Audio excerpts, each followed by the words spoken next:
Trying to get Zeke to come up here. Hello, hello, hello. Um, got some new documents to go over. That came out. So hold on a second. There's something under. The heck is under that? Okay. Got some new docs. For the David case. So we're gonna read through them. There's a lot of pages, but I think some of it's like case law. So I haven't got to read it all yet. I read the main parts. Um, like the main chunks of the documents, and then shout out to Nuria. You sent me like all of it together. So I had gathered some of it last night, which we went over, but then there's new stuff today that actually goes into details. But you gathered like what 153 pages? Are you here? Thank you. So I haven't had time. I just saw that because I was just gonna go over, I think there was like 10 pages of the main ones, and I was just gonna go over those. And then I got my email. I'm like, whoa. So there might be some thank you. A lot more stuff that potentially it gives us more details, which like I said, I haven't had time to go through all of it. I kind of skimmed through it when I got your email. So thank you so much.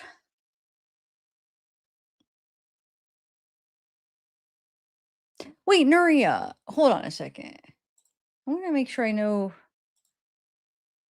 Yes, R1. Okay, that's you. That's you. Okay, sorry. That's okay that I call you Nuria too, right? That's what it always pops out in your emails, but I guess you do sign up both ways. Okay. Yeah. Thank you so much for that. Come on, Zeke. I'm trying to get Zeke to come up here. Oh, Flojo, did you get my message? Hold on, I'm trying to get him. Come on, Bubba. He's weird about like he'll sit up here when I'm editing and researching, but like when I haven't got him to sit up here when I'm live. I showed you the seat, right? Yeah, I showed you a picture where he has his little area. Hold on, let me try to get him up here and then I'll start because I want him to be cozy. Come on, baby. Come, Bubby. Come here, Bubs. Come talk to me. Come on. Okay, he's being shy.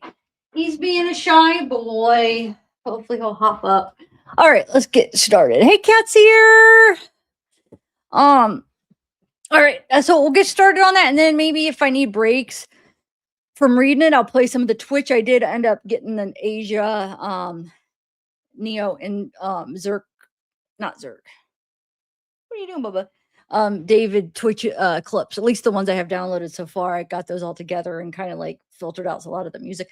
Oh, I got I think it was a total of 6 copyright claims last night. And as each of them came in, I was editing, like trimming it out. Guess what? Somebody copyright. Guess what one of them was? It was literally, I would say 5 seconds, which I mean, that's not new. I've had 5-second copyright claims for like 9-hour lives, had 5 seconds and they could claim my whole video. Yeah, that happens. But, I know I could fight it and claim fair use, but it's just better. Who cares about the 5 seconds? So I trimmed it out. Zeke. So guess what it was, though? If you'll probably remember. Zeke, come here, bub. So remember when we were watching the one video and he just played like a clip of the documentary? He just played a little, like 5 seconds of the documentary. Remember how he was like going through stuff and he was watching it, and he would watch it all, I think. But then for the video that they were watching, they would just get kind of his reaction. So they would play like a few seconds of each thing. Yeah. It was a few seconds of when they played the documentary copyright. I mean, that was one of them. And that one was that one wasn't even claimed, which I don't understand why they do that, where they claim it. Like, okay, some people will claim it and they want the money, your revenue. Okay, I get that. I don't get the ones that claim it and then you can't be monetized. So nobody gets to be monetized. So they claim your whole video and they just stop it from being monetized. So I had one of those. I had one of them where it was blocked in 2 countries. I had some revenue sharing ones where they're claiming it for the money. Adele. At first, I wasn't sure because it was when David was covering Adele. I'm just giving you guys some tips. If you're anybody's YouTuber's Flojo, you could kind of see what you could play from this case so far. So the Adele, there was a bunch of different companies that like claimed it, and it said for the lyrics, so it was definitely the Adele part, not David. So yeah, What else? I don't even know what else, but I think there were like 5 or 6 claims.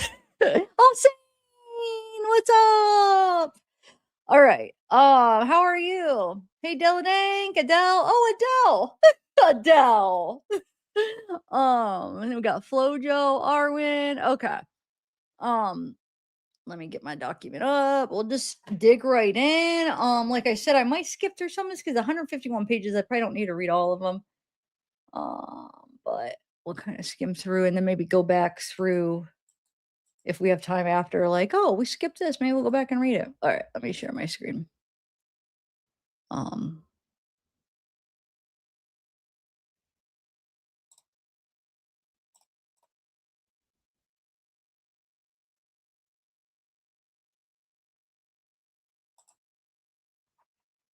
how are you doing, Alsane? Come on, Ziki. Come sit by me, Bubba. I want him to come get comfortable. Okay. Well, let me screw him up. And again, Arwen, thank you for sending me this because I didn't have it all together and I didn't have all of these pages. So now I know I have a complete document of everything. I definitely didn't have all these. I know it's a combination of some of the ones I had last night, but you got some of the transcripts that I didn't have. I had some of the transcripts, but not all of these. Oh, hold on, my brother just texted me. Hold on 1 second.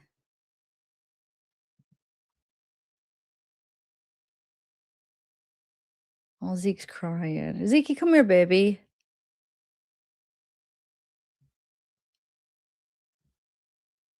All right, so let's start it reading. So we have um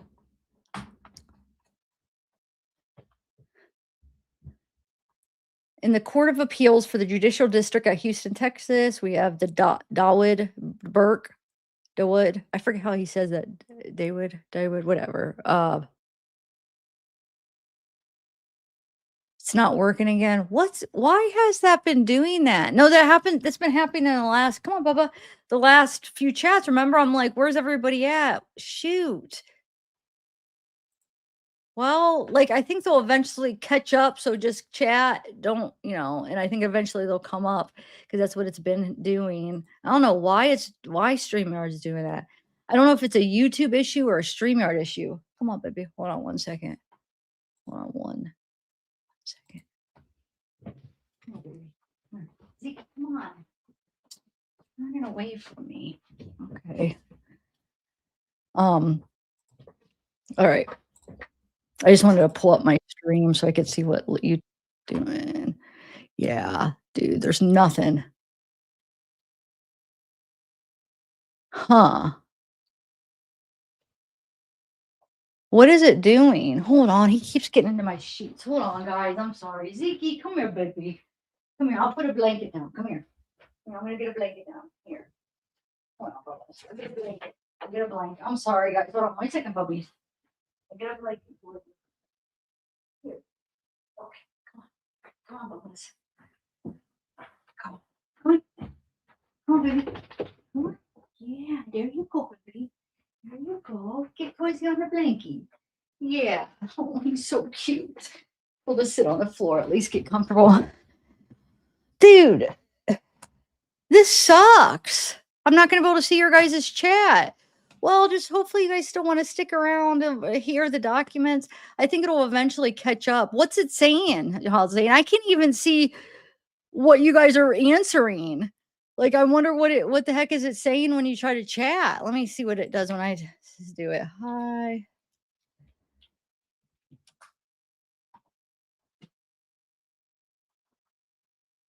Whoa. Yeah, it says it's rejected. I just put hi and it rejected it. What? That's spam? I'm saying hello. Okay, hello came up, but I don't know if you guys could see it. Hold on, let me go into my settings. Hold on 1 second. I'm sorry, guys.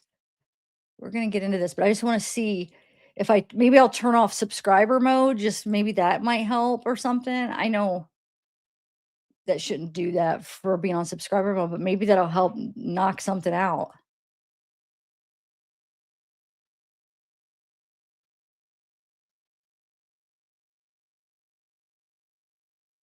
Um, All right, hold on. Let me just put, because I'm going to be reading anyway. So I'm not going to be able to see a lot of the chat anyway, but I know you guys want to chat. I'm just going to put anyone. I'm going to take it off of subscriber mode and see, excuse me, if that helps. I don't have slow mode on. And okay, let's see if that makes any difference. All right, so let's just start reading this. Hopefully you guys will stick around. All right, so it says in the Court of Appeals, put it like that. Dawid Burke. So we got trial judgment, respective trial appellate counsel. So it gives all that, the judge, presiding judge, Honorable Gary Cheney, real party interest, state of Texas. This is the one in Texas. Bennett Dotson at trial, Mia Magnus. Okay. So we're going to skim through this really quick, get to the new stuff, really, or the specifics. Okay, certifications. I've reviewed the petition, concluded that every factual statement supported by competent evidence in the appendix, affidavit, or record. I further certify that relying on my words processing program, use 14-point lettering, 12-point footnotes. So that's Xavier Martinez, notary public. Okay. And this is talking about the district attorney's office's Honorable Gary Cheney, Bennett Dodson, Waller, all these people here, presiding judge. Okay. Okay, we got the index. Okay. All right. Man, this sucks though. Because I want you guys to be able to chat. Hopefully it'll pop up. Hi, Jill. Is it working any better, Ausane? Oh, I keep forgetting. I need to put some of this stuff in my I have a Celeste Rivas Hernandez Facebook group.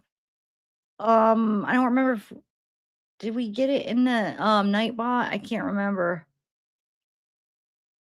Hold on, let me see. Because I don't know if I did it into a thing. And if I haven't yet, I'm gonna have to wait because I want to get started in this. But I don't remember. Did I put it? I don't know if I did one. I don't think I did. Oh, it rejected it. It rejected my Nightbot command. I give up. Is it rejecting some of yours, or is it just not showing up, or is it actually saying rejection? Is it saying rejection? That's important. I need to know that. Because if it's rejecting, it's almost like I have some kind of. I'll say, you go in other chats. Is this a common problem people are having? And can you answer me if it's rejecting it into spam, or it's just not showing up?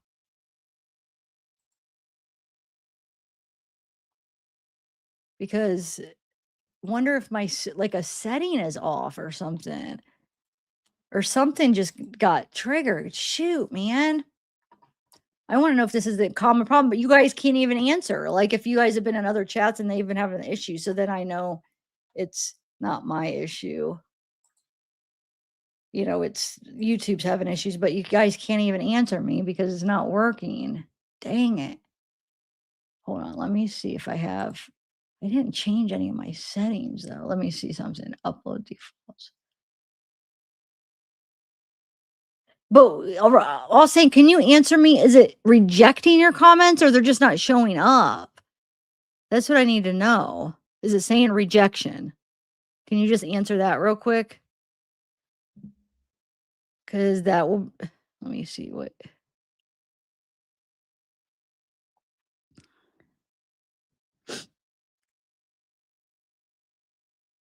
Okay. They're having issues. All right. So it's not anything I'm doing.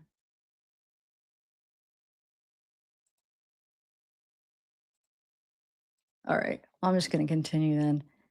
I just wanted to make sure I didn't have like somehow something didn't get clicked where it's like, like some people could like make certain words not acceptable or something. I always keep mine completely open, but it's like, what if something got clicked in that? But no, I don't see anything. Okay. I'm going to continue. Sorry. I'm probably losing people here, but I just want you guys to be able to chat. I'm just going to continue. Okay, tab 1, summons in order to show cause, amended notice of show cause setting. Okay, so people of the state of California versus David Burke. This is what we like to see here, guys. I mean, finally, and I know we've already seen that, last week or whatever when the appeal from his dad, but it's good to see that there's something going on here, right? The court has been apprised of a request under Texas Code of Criminal Procedure Art Uniform Acts to secure attendance of witness from without the state in criminal proceedings from the state of California, County of Los Angeles to secure the appearance of witness in said county who is now found and resides in Waller County under the jurisdiction. The individual named below is to appear before the judicial district. And it gives you the address. So the first one was, I think that one was Dawood, and now we have notice of hearing. Colleen, you're ordered to appear January 22nd, 2026 at 9 a.m. before the judicial district. Okay, so let's see. This is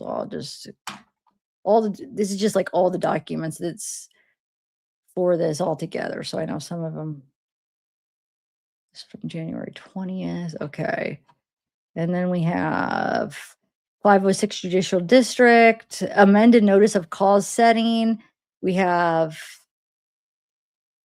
this is the January 23rd, 2026, Waller County, 1:30 p.m. The above matter is set for the purpose indicated. If your requested hearing does not appear for the type of setting stated above, contact me at once. No other matter will be heard unless approved by the court coordinator.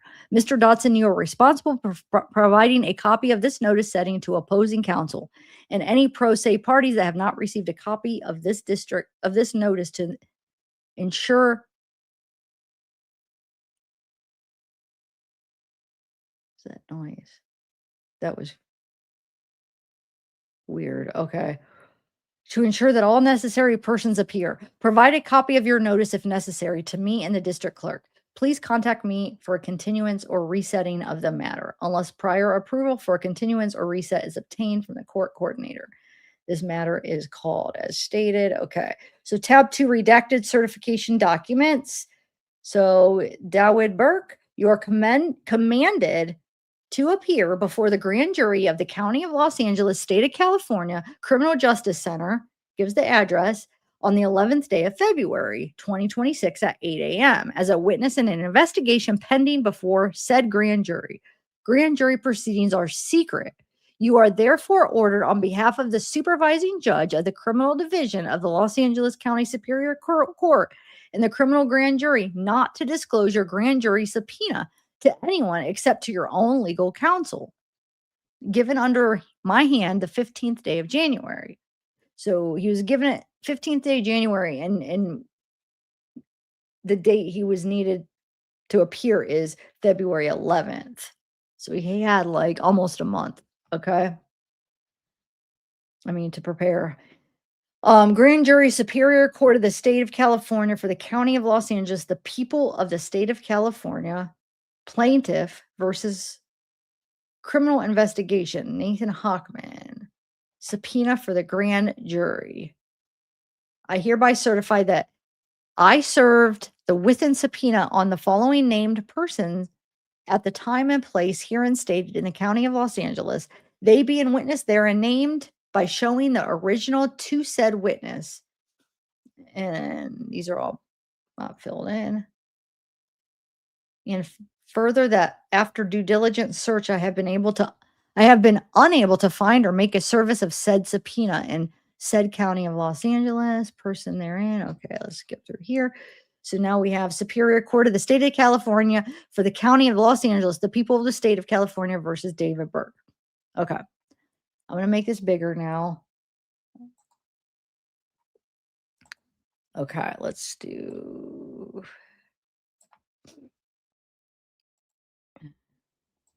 skips. So we'll do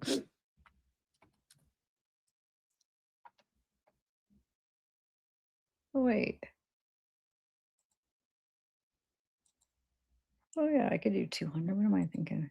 It goes from 200 to 300. That was the issue. I'm going to go to 250. Okay. That should be good. All right.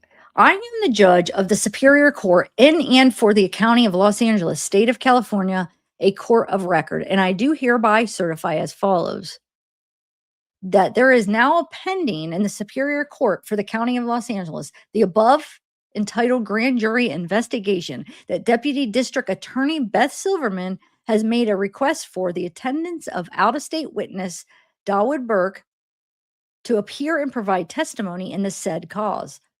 That the testimony of said witness is material and necessary, that the appearance of said witness is required at said proceeding in the above entitled court on February 11th, 2026, and for as long thereafter until he is no longer needed, but for no more than 3 days.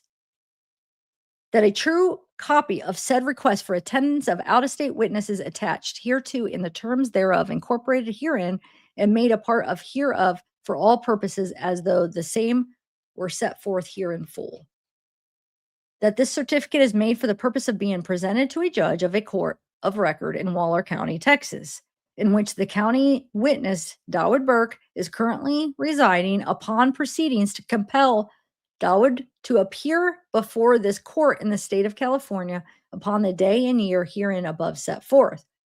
That if Dawood comes into the state of California in obedience to a summons directing him to attend and provide testimony at said proceeding, the laws of the state of California and any other state through which said witness may be required to pass by the ordinary course of travel to attend said proceeding shall give him protection from arrest in the service of process, civil or criminal, in connection with matters which arose before his entrance into said state pursuant to such summons. That Dawood Burke is an adult, that the prosecution will provide a round-trip airline ticket to the witness and transportation to and from the airport to court. I was wondering if they were going to provide a round-trip ticket, so no excuse that you can't afford it, you can't make it. They're going to get you there free of charge. Okay. I'm sure they're going to pay for stay too, Let me take a sip of this real quick. Hey, Peekaboo, I see you. That name is awesome. Peekaboo, I see you. It's very creative. Ooh.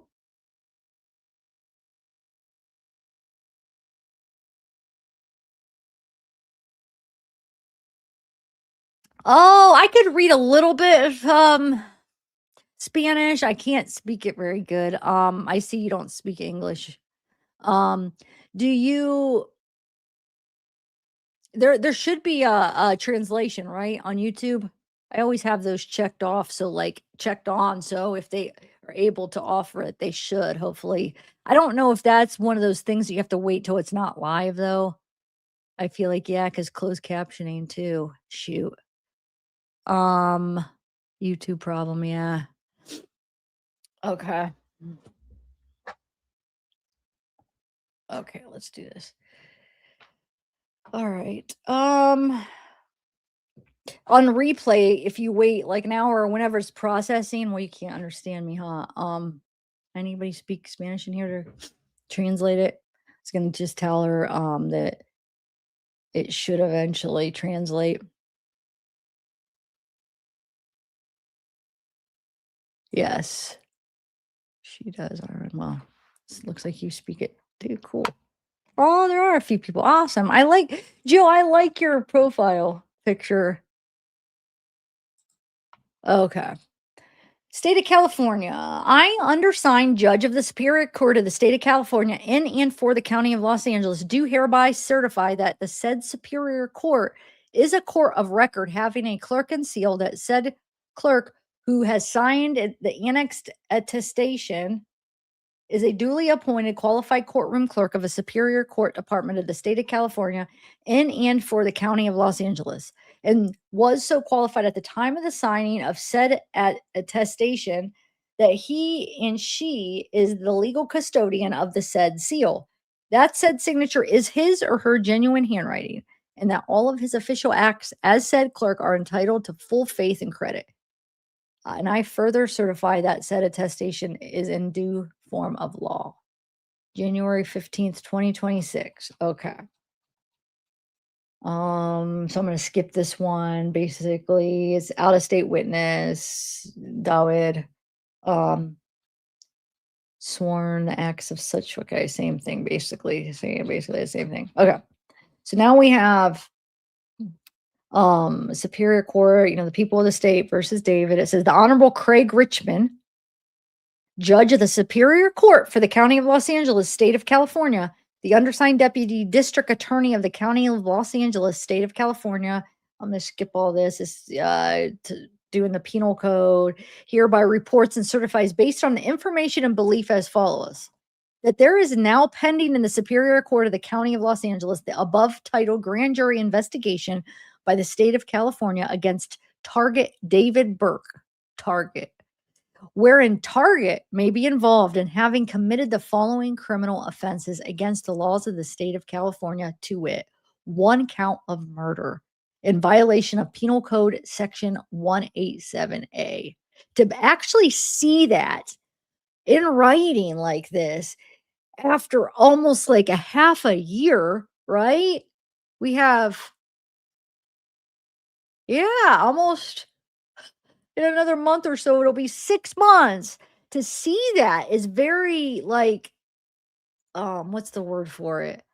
It's almost like it's, like, hard to believe because is like, was that ever gonna happen? Now, we're still not over the hump here because this is still, like, they're still trying to figure out, right, if that they could actually indict him and make a official charge, right? I'm not gonna pretend I know exactly all how this superior court and how this all works because I've never, I don't think I've ever covered a case where it did this like this. Um, so yeah, we're all like basically progressed like this, but it says a grand jury investigation is currently pending at the Los Angeles County Superior Court, 210 West Temple. There's an address. This is the grand jury investigation will resume on resume on February 4th, 2026. Dawood Burke's attendance would only be required on February 11th, 2026, and for as long thereafter until he is no longer needed, but for no more than 3 days. It is alleged in this case that the target, which we know as David, may be involved in the death of 14-year-old victim Celeste Rivas Hernandez, who may have been a victim of foul play. Her severely decomposed, dismembered body was found in the front trunk of Target's Tesla on September 8th, 2025. On September 8th, 2025, at approximately 10:30 a.m., that would be, um, Los Angeles Police Department detectives received a phone call from the manager of Hollywood area official police garage. The manager stated a black Tesla Model X had been impounded as an abandoned vehicle.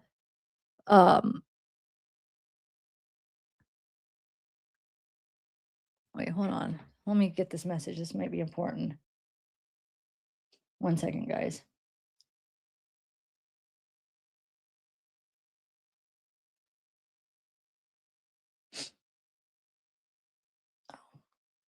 Where is that from? I don't know what system that I just got that message from. It was about this case. That's why I had to look at it. It's like indictment of David. I'm like, wait, what is that? And somebody was messaging me. Okay. Anyway, the manager stated a black Tesla Model X had been impounded as an abandoned vehicle by the Department of Transportation on September 5th, 2025. The manager told police there was a strong smell of decay coming from the vehicle, which was attracting flies. A trigger warning here, because, yeah.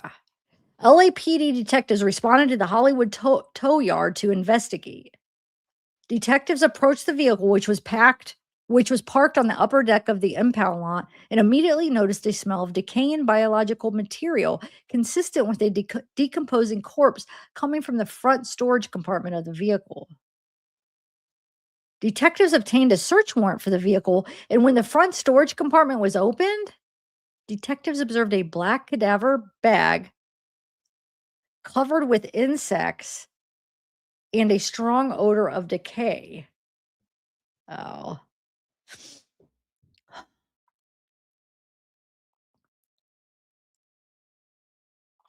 Utilizing black latex gloves, detectives partially unzipped the bag and observed a decomposed head and torso.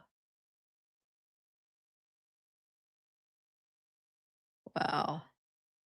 Investigators and criminalists from the Los Angeles County Department of Medical Examiner responded to the tow yard to process the decomposed body. Upon removing the cadaver bag from the front storage compartment, it was discovered the arms and legs had been severed from the body. Wow. To actually officially now hear it, because, we're hearing all these TMZ reports and people are arguing. We got SF is going against what TMZ is saying. It's like, well, no, my source is right. My source is right. Going back and forth. What were the frozen, decomposed, all these questions. And to actually see it now officially, it feels like, wow, this is long overdue. And it's almost like unbelievable. Uh, to actually see it in writing. Are you guys getting that same feeling to actually finally, like, see what they could not come out and officially ever tell us? Anyway, so yeah, arms and legs have been severed from the body. Wow. Um, a second black bag was discovered underneath the cadaver bag. Upon opening the second bag, the dismembered body parts were discovered.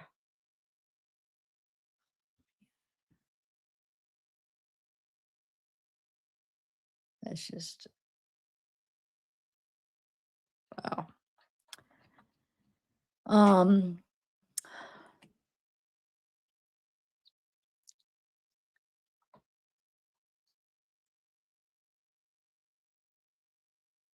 oh, hey, Anthony, Charlotte.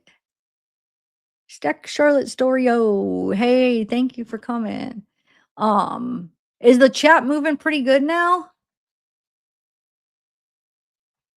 Um, Detectives were advised that on August 26th, 2025, a citizen reported the above mentioned Tesla as an abandoned vehicle parked across from 1405 Bluebird Street. On August 27th, 2025, Department of Transportation officers responded to Bluebird and marked the vehicle. So notice an abandoned vehicle, so they'll mark it to see if it moves. You know what I'm saying? Because if it does move, and then there's no right to tow it. But if it sees that, well, you guys know the deal. If it sees that it's stationary, nobody moves it, then they're allowed to tow it. Okay, so they marked it, and then on September 3rd, 2025, Department of Transportation returned to the vehicle and issued a citation. So August 27th, they marked it. And then they gave it a citation on the 3rd, and then on September 5th, Department of Transportation impounded the vehicle to Hollywood area tow. It was noted that the Tesla was registered to target David Anthony Burke. David, who is a singer and performing artist, was on tour at the time his vehicle was impounded. Detectives learned that Dawood Burke is the father of target David Burke and has a close relationship with him. That witness, Dawood Burke, date of birth September 5th, 79, resides in Hempstead, Texas. And then there's a redacted photo, it looks like. Peekaboo, it looks like your comments are the only ones YouTube's letting through. That's crazy. So everybody's having trouble getting their comments through. I think there's some kind of glitch on YouTube. It's like spamming everybody and they're rejecting it. But it looks like you're not having any problem. What if there's something to like the Spanish because you're speaking Spanish and some glitch where the Spanish is getting through and nobody else are. Is anybody else trying to chat? Is it still doing the same thing? Armin, I didn't realize you were so good in Spanish. Is that like your first, second language? Arwen, and who else was speaking with her? Thank you. Peekaboo, I'm glad. Well, you can't understand what I'm saying, but tell her I'm glad that she's able to hear, she's able to talk, and her dog is so cute.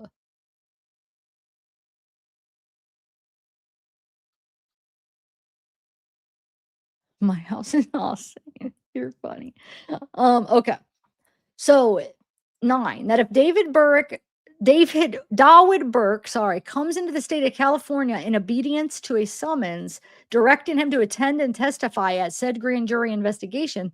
The laws of the state of California and of any other state through which he may be required to pass by the ordinary course of travel to attend said proceeding shall give him protection from arrest in the service of process, civil or criminal, in connection with matters which arose before his entrance into said state, pursuant to such summons. That Dawood Burke is an adult, that the prosecution will provide the witness a round trip airplane ticket and transportation to and from the airport, which we did already read. With these court documents, you'll see like there's always a lot of repetitiveness. Oh,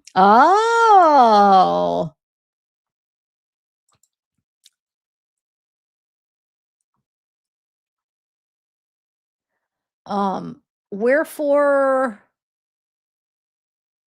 it is requested for and on behalf of the state of California that your honor certify to the above and foregoing by the issuance of certificate there to seal superior court records. Okay, blah blah blah, to compel the attendance of Dawood as a witness of the grand jury investigation on the date and time set forth.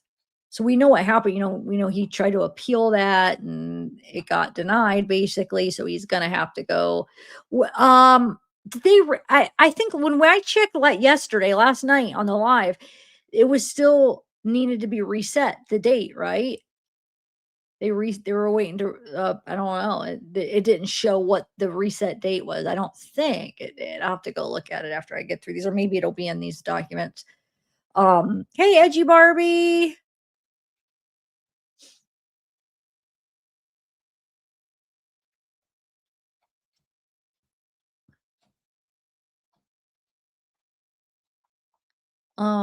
Anthony, are you still here? Have you been following this case? I know you said you were following the, uh, oh my gosh, this, Nancy Guthrie, right? I haven't actually been keeping up with that because I don't think anything has been really happening too much. But Stacks, Charlotte, Anthony, I don't know what to call you. Call you all of them. Are you following this case? And what do you think of it? I'm curious. What does this say? Saying Oxer just if you spell it wrong, I see. Okay. Tab 3 trial writ of habeas corpus. Okay, so now we have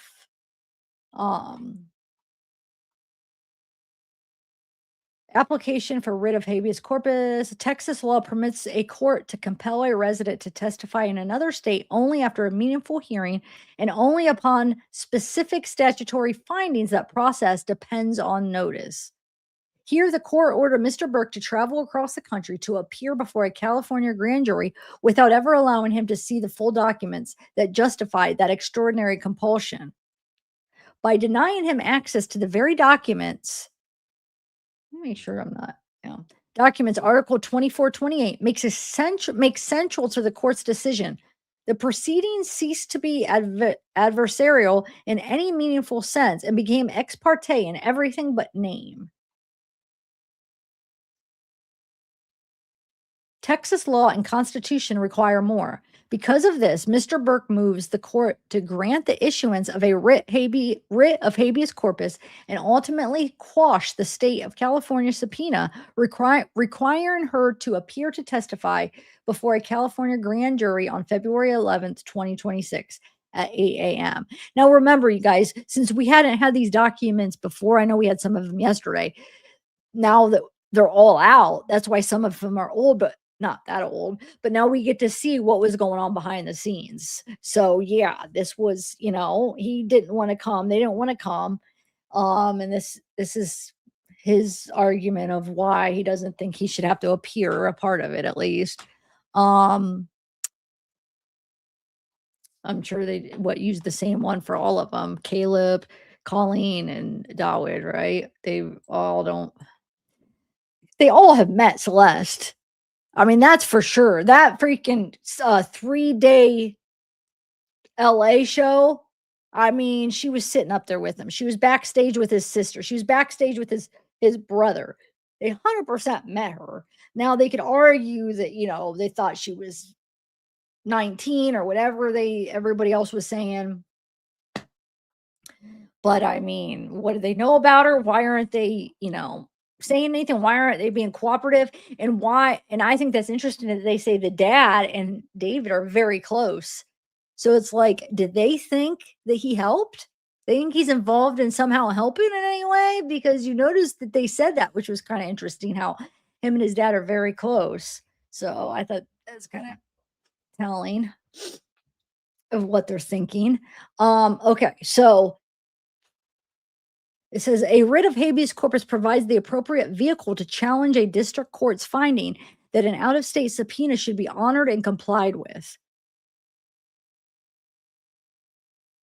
Um, Generally, Texas law intends a writ to apply to all such cases of confinement and restraint. Text code crim proc and art, whatever, burning emphasis added. Restraint is the kind of control which one person exercises over another, not to confine him within certain limits, but to subject him to the general authority and power of the state of Texas code crim, blah, blah, blah. Any character of restraint which precludes absolute and perfect freedom of action will justify the issuance of writ.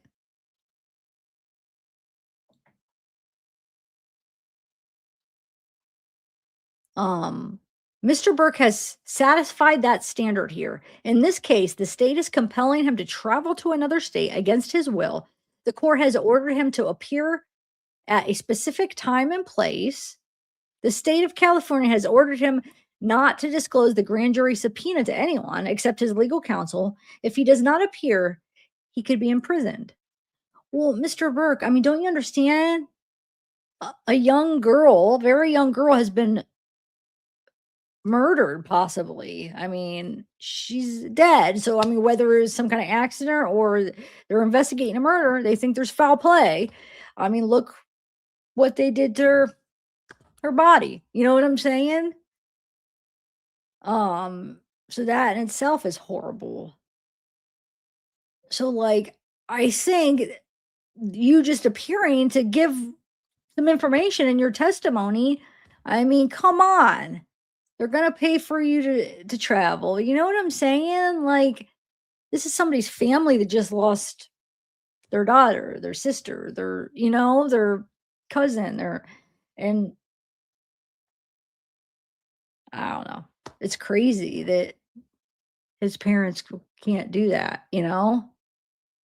Do you think it's because 'cause they're scared because they do know something that could kinda incriminate them? Or they're just like, "Nope, we believe our son, he's innocent, we're not." I don't know. I don't know what the story is. Anyway, because of this, the Texas court's order requiring him to appear in California precludes absolute and perfect freedom of action. At the behest of the state, Snodgrass Supra. Thus, this writ of habeas corpus is the appropriate vehicle for review here. I know. I know. But I'm still gonna do commentary, and I get that you guys can't. I'm understanding though a lot of what you're saying. Um, but I'm still gonna talk. Um, and like I said, I understand that it's frustrating for you guys because you can't get your thoughts out. But you guys are doing good. I can understand what you're saying when you're spelling everything wrong. Yeah, I could understand it perfectly. I think more than one person's involved. We're listening. Yeah, do it exist yet or nah? I think Durian gave him directions, maybe, or David, maybe. Dad. Uh, all right. So a Texas officer served Mr. Burke with a California grand jury subpoena pursuant to Texas Code Criminal Procedure. This court compelled him to appear at the district court February 2nd. Other than the summons to appear in Waller County, the Texas officer did not give him additional documents. The court held a hearing on February 2nd, 2026. Prior to the hearing, counsel asked the state to disclose The certificate, subpoena, and affidavit in support of the petition, which outline the reasons for his required presence in the California. Counsel made the same request of the court before the hearings. The state and the court only partially granted the request. Let me take a sip of my coffee real quick.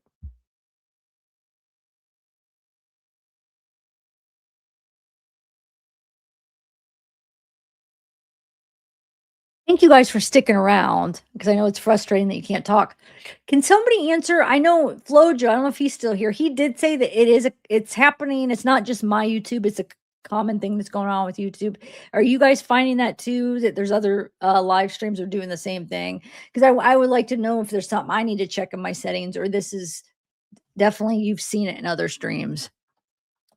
Okay. Because prior to the hearing on February 2nd, the state of Texas on its own redacted the affidavit in support of the certificate. All YouTube. Okay. So Flojo said all, Peekaboo said all. Okay. So I like to see the more that I'm seeing people seeing it, the more it confirms that I don't need to do anything about it. I'm getting like I'm on the verge and all saying, if you're still here, you know where this is going, where it's like a burp but a hiccup. And then it turns into these hiccups. I hate that. I'm on that. I'm trying to like not have it start because once my hiccups start, remind me to show you the thing that my brother got me for hiccups. I don't know if or maybe I already showed you. Anyway. Okay. So they redacted the affidavit in support of the certificate. The state then provided it to counsel in redacted form. The state, however, gave the Texas court the unredacted documents. Thus, the true and correct unredacted copies that were filed with California and Texas courts were not provided to counsel and Mr. Burke. Only the state and the Texas judge had access to the unredacted documents at the February 2nd hearing. Well, what makes them so special that they get unredacted documents? I mean, if this is the way that this has to operate, then maybe, you know what I'm saying? I don't know. I mean, I know it could be frustrating if they don't know like the specifics of the case of, what are they going to testify for, or they don't really know the specifics. But I mean, there might be a reason they do it that way. So they can't sit there and know it ahead of time and kind of form what they're going to say. They go in blind so they can just tell the freaking truth, Anyway, Texas courts were not provided to counsel and Mr. Burke. Only the state and the Texas judge had access to the unredacted documents at the February 2nd hearing. By denying counsel an opportunity to inspect the unredacted documents, that would give him notice of the allegations. The court denied him of his right to due process, his right to effective assistance of counsel, his right to prepare a defense, his right to not be a witness against herself in California, and his right to be free from unreasonable searches and seizures. But the charges aren't against him, though. So he doesn't need to prepare a defense. You know what I'm saying? Am I understanding this right? He's there to testify under somebody else is the one that would be preparing a defense. You're not the one that the charge is against. So I don't get why he's saying that. He doesn't have to prepare, at least not right now, not for what he's subpoenaed for. This is for David. So yeah, maybe in the future he could get charged with something if they find out I don't know.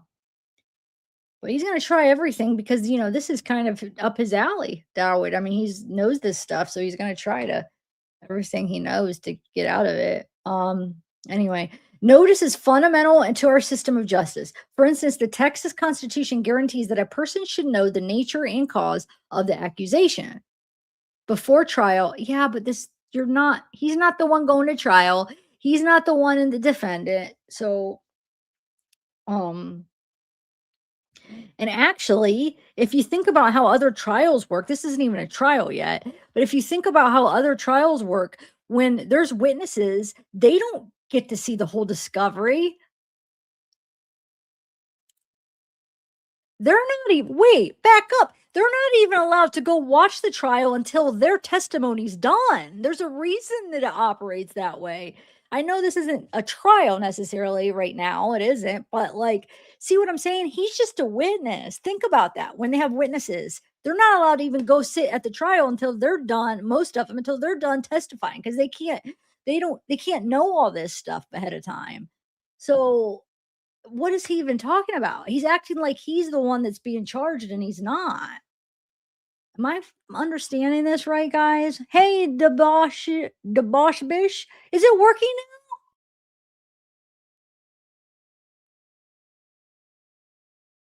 Oh, you don't even speak Spanish? Was that? Wait, I am so confused, Peekaboo. You just understood that if you do it, then you could get talk? Is that what you're saying? Good job. No, he is. I mean, he's trying everything, but it's like that's why it's not working, because you don't have a right to know all that stuff. You're not the defendant. You're just a witness here right now. Now he could, I mean, turn into a defendant against in his own case, but right now that's not what this is about. Anyway, so where are we at? But he's going to try everything. Notice is fundamental to our system of justice. For instance, the Texas Constitution guarantees that a person should know the nature and cause of the accusation before trial. The state must give notice and produce all evidence that it has against the defendant. Yeah, it's true. But we're not even at a trial, number one. And number two, you're not the defendant. Thank you, Dawid. To prevent surprise, the state must also give the defendant notice of any extraneous offenses that it intends to use at the defendant's trial. The purpose of this notice is clear. Texas does not allow the government to proceed by ambush. Without notice, defendants would be left to fend for themselves with one arm tied behind their backs. Depriving an accused of notice in any respect is antithetical. Antithetical, how do I know how to say that? To our notions of justice and due process. Want to try to warn David possibly? Yeah. Oh yeah, I get why they would want to know, but that legally, I don't get why. I mean, I kind of get they're trying anything as possible, because I mean, it doesn't hurt to try. They get denied. You know, the worst that can happen, they get denied. So he's going to try everything so he can get as much information as possible. But like I said, I'm glad that, you know, they're not, yeah, legally, they're like, no, sorry. Nope, you got to testify. Yeah. Right. Is done when the arrest occurs. Yeah. Peekaboo.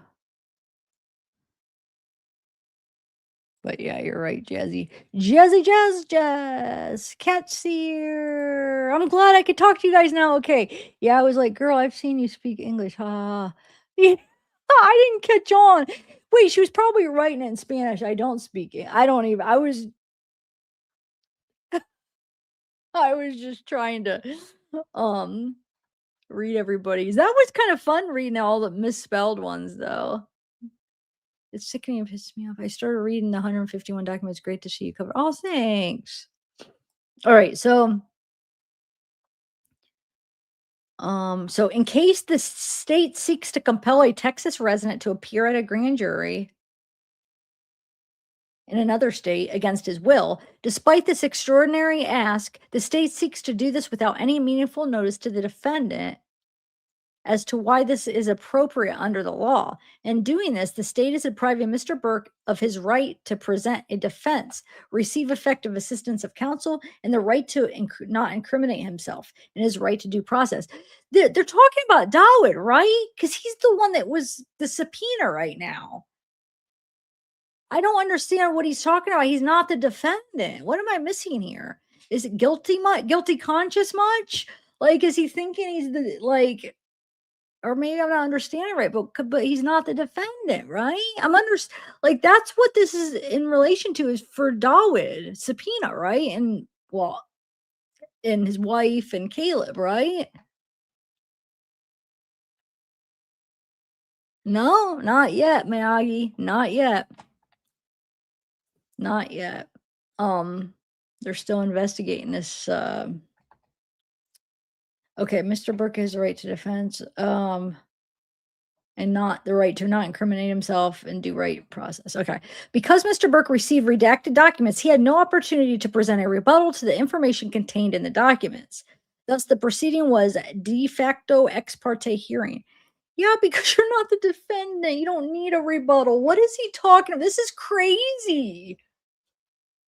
This is about his dad right here. I don't understand what is going on. Why is he doing this?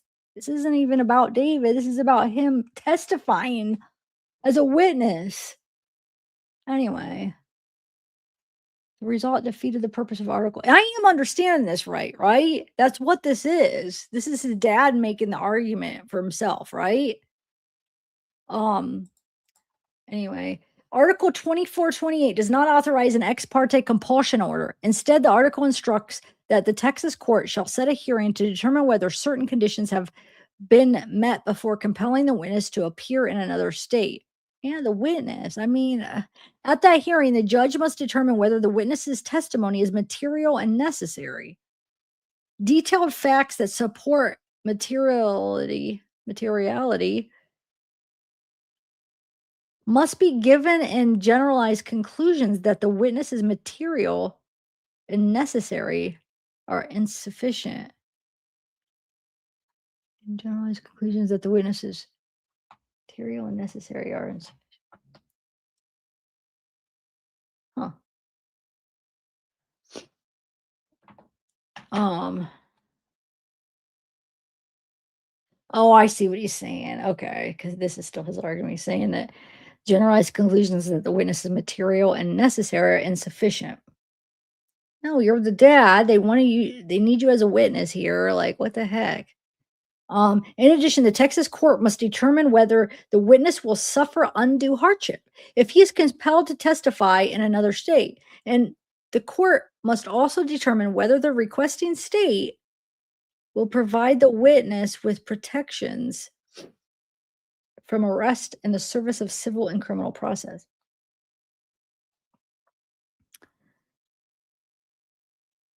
Oh, send it to me. Will you send it, Arwen? Will you send it while I'm reading this? So I could keep reading this and then I'll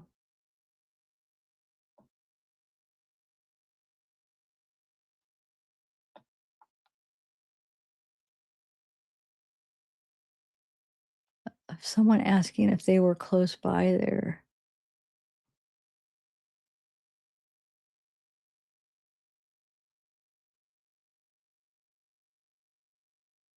Wait, close by where?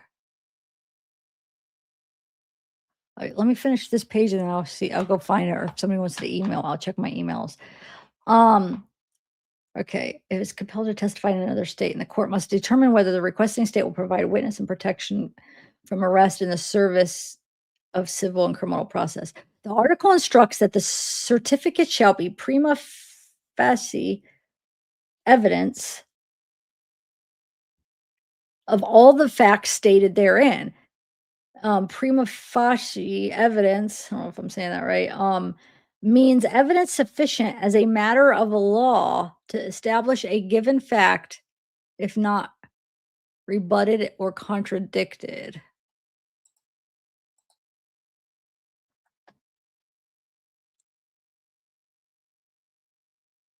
Huh. Okay, let me check. You guys got me so curious. Hold on. Oh, shoot. You could send me Gmail. I forgot. My freaking Proton sometimes takes forever to go through. Hold on. You got me so you got me so anxious to what did she say? Hold on. Send me if you can send on this email. I don't know if it's not too much. Because sometimes if I'm live and I'm waiting for that Proton mail, I don't know why it doesn't always come through. But my Gmail will. All right, I'll read some more of this and wait for it to come through. Okay, where are we at? So here the court denied Mr. Burke any opportunity to inspect the unredacted documents. That procedure stripped the phrase prima facie. I know I've seen that term, I've read that term before, and I forget how to pronounce it. Am I saying it right? Prima facie of all meaning. That procedure stripped the phrase of all its meaning, huh? Evidence cannot be rebutted if it is concealed.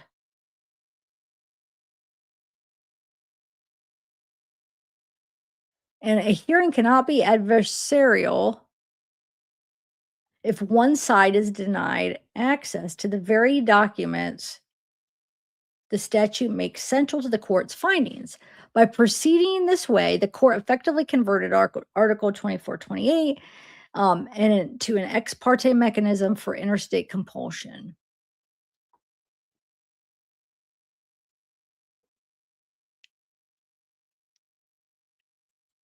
Wait, wouldn't it be crazy if Benny is connected to this as people speculated? Huh. Okay, let me see if I got my email yet. Oh, I might have got it. It looks like I did get an email. Okay, hold on, guys. Let me see.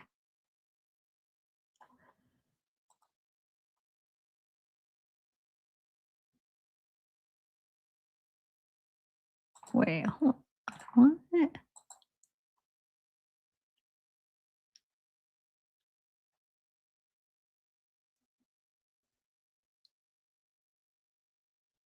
Wait, I don't understand though. You said Reddit. You said Asia? Hold on, let me what is these messages? Maybe I read it wrong. I thought you said Asia wrote them. Hold on. I think I misunderstood. What am I reading here? Asia made a post in Reddit. Oh, can you send me the post in Reddit that you guys are talking about?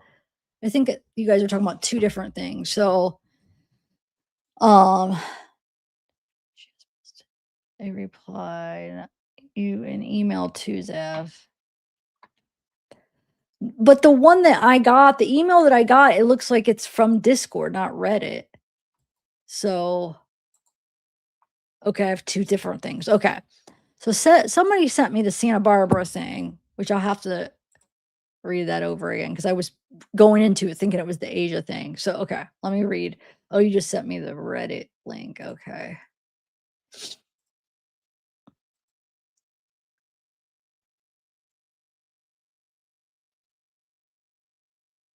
Okay, let's see. Ooh, this is good. I already read like the first sentence and wow. Interesting. Okay, let's read this. Okay. This says, hold on, let me just take this off of here. Whoa, interesting. Yes. Hi, this is Asia. Yes, it's actually my account. Just wanted to come on here and state a few things because a lot of things have gotten out of hand. I have made it clear on multiple platforms that I am no longer friends with David. And as far as talking about things, I'm respecting the investigation as well as Celeste Rivas. You guys do not know everything's going on. As much as you can, as much as you have done digging, going on as much as you have done digging. I am also lost as well. The harassment has gotten horrible. I have people being extremely misogynistic and terrible towards me because of the things they believe to be true, but not actually having any facts. I only want justice for Celeste Rivas as a young girl's life was taken. I myself have been a victim of grooming and often felt when I was younger that I had a mature demeanor and grew up fast. I know you all don't know me, but it also means you don't know my personality or nature. The post that was put on here that picked on everything in my life was not necessarily necessary. All it was doing was nitpicking every single job I've ever had. I don't understand what's wrong with working hard. As far as for OnlyFans, the moment I started it, I ended it shortly. I was scared and it wasn't who I was. It also didn't reflect things I was comfortable with. But growing up poor and around a lot of girls who do sex work makes you think you'll be okay putting yourself out there like that. And I just wasn't. I didn't put much out and worked hard to get rid of things. Seeing this Reddit post pictures of me and personal information just isn't okay. I have had people track me down at work, stalk me, threaten to kill me, threaten to eat me, chop me up, you name it. Yet people don't know how hard I am working in silence to bring justice to Celeste Rivas in the ways that I can. I would appreciate if people actually sat back and thought about the harassment you're bringing people who have nothing to do with the case. This will be the only time I will be speaking on this until I am ready. Thank you. I understand everyone's curiosity and frustration.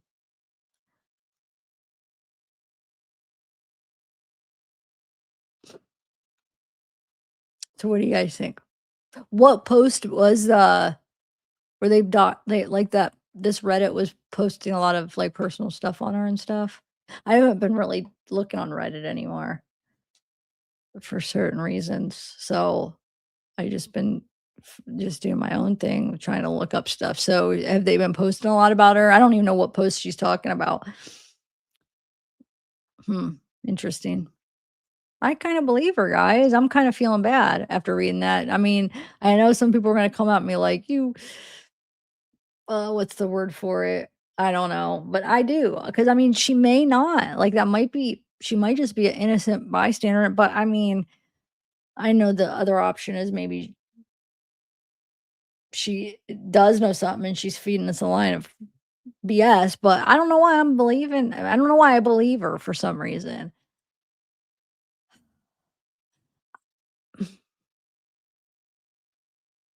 I never had a really strong feeling that she was involved. Neo, I have a stronger feeling for some reason. I don't know why. I always had like a stronger feeling that he knew something or somehow is tied to it or knew something. But with Aisha, I don't know. I never really had like this strong thing that I felt like that she took part in any of the cover up or had anything to do with it. As much as like, it was always like them three or them four. I don't know. I don't know. I mean, there are some things like that, uh, somebody commenting on her, story, Instagram story, that was a little concerning, um, in 2024 or whatever, before Celeste was dead, telling her, like, "Hey, this girl's missing," and then Asia responding, "Oh my god, that's my friend's girlfriend," or whatever. That is the one thing that always keeps popping up in my head when I'm like, "I don't think she has anything to do with it," and then I think of that, and I is there any chance that that's fake? Like, that's 100% that that's a real story, a real DM, nobody, like, made that up fake, right? That was really her being sent that? As that came out that anything was faked on that whole thing? Because I don't know, what do you guys think?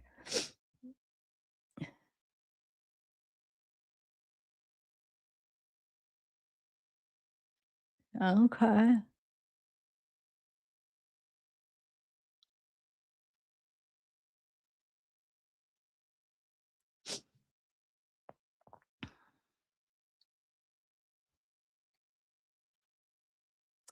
Yeah, but Flojo, we all have the same, capabilities, really. This case and there are, like, specific cases that are more Reddit based. This is one of the ones that are, like, a lot of different cases will be, like, a lot of Facebook groups or whatever. This one's not heavy in Facebook. It is pretty heavy in Reddit.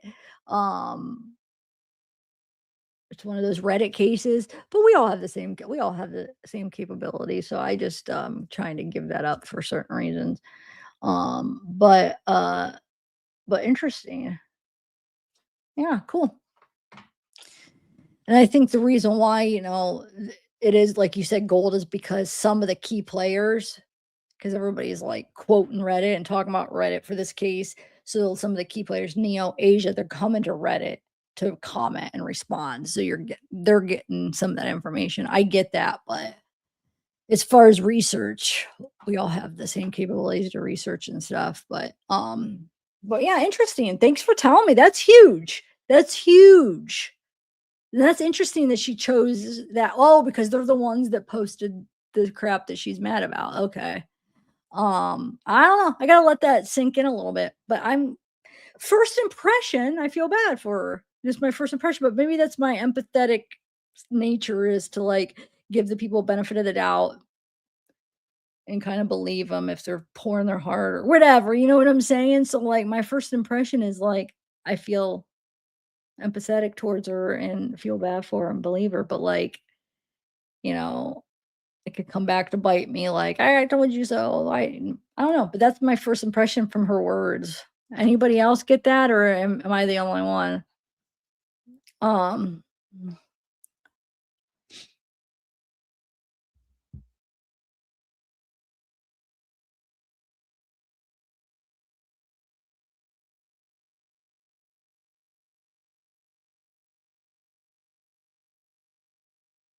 I'm not saying that you're like, anybody's wrong if they don't believe it or they you know what I'm saying? I'm just giving you my first initial feelings towards it, but see what time brings and how everything progresses. Um, oh, wait, SF is going off on it? What are you talking about? Hold on, let me see. On this, on the Reddit, he's going off on it, or on SF's Twitch or Twitter? Let me see. Let's see what some of the comments say. Why do you keep wearing David's hoodie? Also, why did you lie about not knowing who Celeste was in your first post addressing all of this? I want to know those questions too. I want to know about her Instagram story. Of was that really you? Was that true? Like, what's up with that?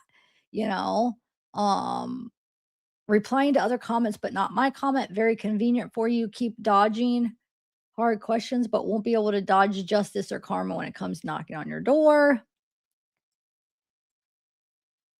Says WTF is going on. Remy, can you verify this user before allowing this post? Um, I want to say it's a troll because the texting style seems kind of different than how she responds to people on TikTok and IG. Oh, so people are thinking it's actually not even her. I think it's her. A few weeks ago, there was an influx of white knights here for Asia. Then they all disappeared. If this is a troll, they must hate her. I don't know if it's her or not, to be honest. I don't know if she's been involved or not either. I've always been on the fence about her. With that being said, these comments are really distancing herself from David and Neil, even though there's hundreds of photographs of them together. Okay, let's see. It really doesn't matter. Are you guys saying SF is on? Let me just.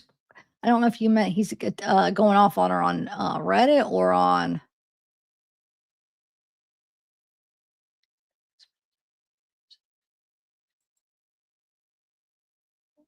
I, um,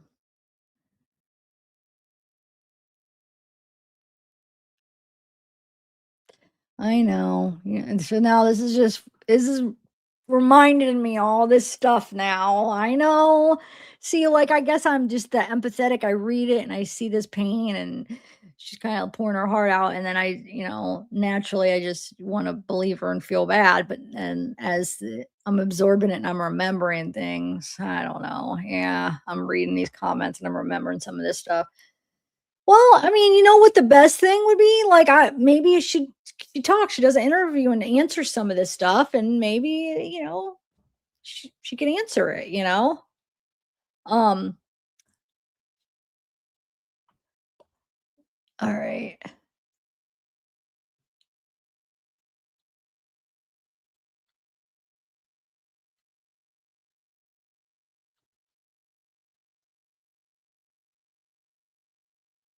Says Asia, I'm only curious, please answer this question. When you were around Celeste, what was the dynamic like between her and David? Did they get along? We want to know what it was like when she was around with David. He literally dismembered her. I know reading these documents is like.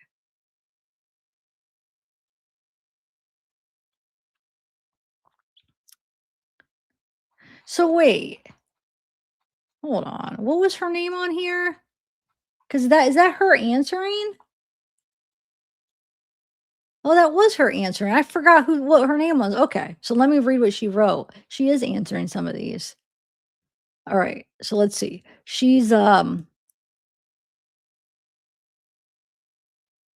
I'm remembering some photo shoot of her lying in the snow with fake blood. Okay, so she answers. Where's that one she was answering? That was actually Nora who did that, not Asia. Okay, hold on. Right. No, that's not her. Right here. Okay, so this is her right here. She says, "I understand you're curious, but I wasn't around her. She was hidden from me." Which it wouldn't be that odd to hide her because, I mean, he was hiding her, like, only showing a part of her face. I mean, not trying to never have her in pictures barely. So, I mean, okay. So the recent photos SF posted that were taken on New Year's Eve, 2024, going into 2025, you were there with David, Neo, and the other Celeste, and another person who we strongly feel is Celeste Rivas. Was it Celeste Rivas with you guys on New Year's Eve or not? And somebody says she'll say no, of course, not until the internet digs up whether it was or not. Come on, she's not replying to too many of it. All right, I want to find more responses. It's no hate. It was her. Wait, hold on.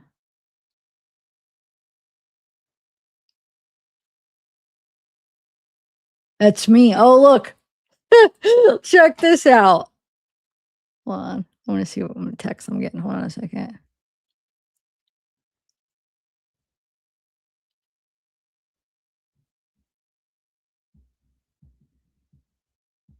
Hold on. So somebody says, "Hey, someone's pretending to be you on Reddit," and she says, "That's me." So that's her, guys. No pretending. So that really is her. So that clear that up. Um, so here she's answering here. It says, "Why are you still Neo's friend?" And she says, "I haven't spoke to him, but we've never been crazy close anyways." That's a little hard to believe because I mean, at least in the videos, it seems like they're always together. But think about Instagram, all that stuff could be deceiving. Just because every time they post they're together doesn't mean they're always together, not on posts. I mean, in general, with how that stuff works, how post their best life when they're doing their best things, but it's not like they're always living that way. But now, in that case, I don't know though. She might have always been with him. Who knows? It appeared that way because all the posts they were together. But who freaking knows what went on behind closed doors? I don't know. I want more information. What about Robert? You still follow him too. Why stay connected to David's people if you're not his friend anymore? And you want justice for Celeste. She says, I don't even know who had anything to do with anything. Why are we assuming Rob is someone bad? That's her saying that.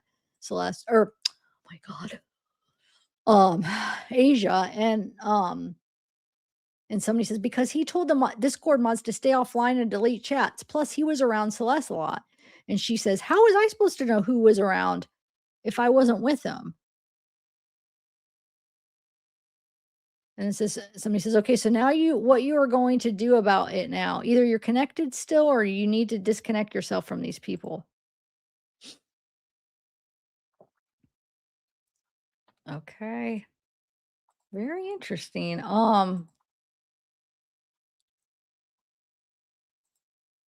Somebody says, I don't agree with the witch hunt mentality, but I have to say, your behavior on social media has been extremely distasteful.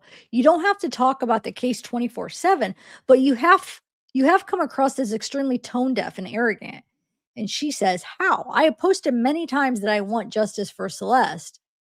I continue to post my other content as well. I'm a creator. I have been nothing but respectful to this case and have tried to be with all the frustrations that are being shot at me. I have never posted any digs at anything or anyone. It seems like everyone just wants someone to blame, and I understand. I want people arrested. I want people charged, but we can't rush this case. And somebody says, "What people do you want arrested?" Make a post strictly about Celeste. Show you care. I expect silence. And somebody says, you can't even be bothered to capitalize your letters when making stories on the case on your Instagram page. You're so obsessed with keeping this brand you built for yourself, and you try so hard to keep this cool persona going, even in the face of all this. I just think you're classless. That's my personal opinion. And she says, what does capitalization have to do with my intent? I haven't built any cool persona for myself. I'm literally just being me. I've said many times that I said many times that I'm going through a lot and I've not acknowledged the case and I'm depressed. Everything. I have to also care for myself in tough situations. So, though I stopped posting for a while, it is one of my jobs as a creator. I feel I have been very respectful, but then again, you're not in my shoes. So, if you feel I'm classless, so be it. And that's all as far as her responding on that thread. Let's see if there's any more. I want to find ones that she's responded to. Let's see. Oh, here we go. Not sure the depth of your involvement. It's understandable to stay silent on specific details in regarding the case. However, you are just as bad for not using your platform to have a voice if you so-called want justice for Celeste. It is blatantly disrespectful for you to continue posting normally, often for months, knowing this was all happening as if nothing was happening. And your strange behavior, laughing about some random confessing to murder on a stream, was uncalled for. I forgot about that. Oh, Lordy. These messages are reminding me of all this stuff. Dang, yeah, man. You were with David until the last day of his tour. I just refuse to believe you did not find it suspicious his underage girlfriend just disappeared. And yeah, you are still friends with Nia, who literally is known for drugs, being creepy, and who knows what else. You should have cleared your name from the start, but you continue to contradict yourself. That screams guilty in the eyes of the public. She says, I have said many times on all my platforms, I want justice for her. It's not disrespectful to keep posting as normal. I didn't for months out of the respect for the situation. But at the end of the day, I'm not involved in this murder, only trying to help get justice for Celeste Rivas. What has me lost is I've always had a social presence. Had a socials presence. So did you guys just want me to drop off the face of the earth? Do you guys want me to just be depressed all day and do nothing with myself? I enjoy posting. Most of my posts and streams are me helping people and just chatting with people. I do therapy streams, confession streams, and info vids. I feel like I can't even post simple things without people getting upset. I actually understand. I've been there. Been there. Um, it's not fun. It's so confusing and says this murder, so first or second degree. Let's see if she responds anymore. She says, girl, I don't know. It could be murder. Nothing has been confirmed yet. I feel lost. Huh.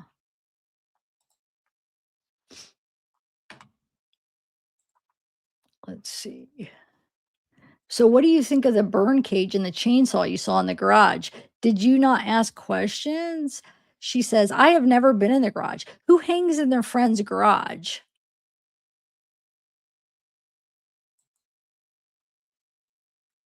Lots of people, actually. My friends and I set up a pool table in his and would genuinely hang out and smoke weed in there. You goofy ASL. Did you not park your car in the garage? Didn't your father come to pick your car from the property? Okay, she didn't respond anymore to that one. This is the one. This is what really gets me. This is the main thing that I want to answer to is this right here. This let's see if she responds to that. That's what we need a response to so bad. Doesn't look like she responds to that. Dang it. Oh, no, OP.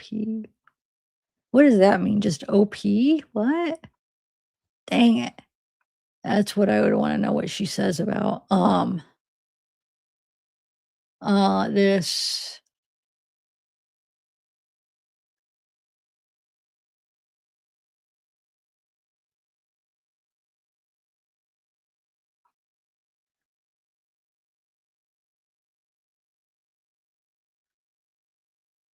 over at college.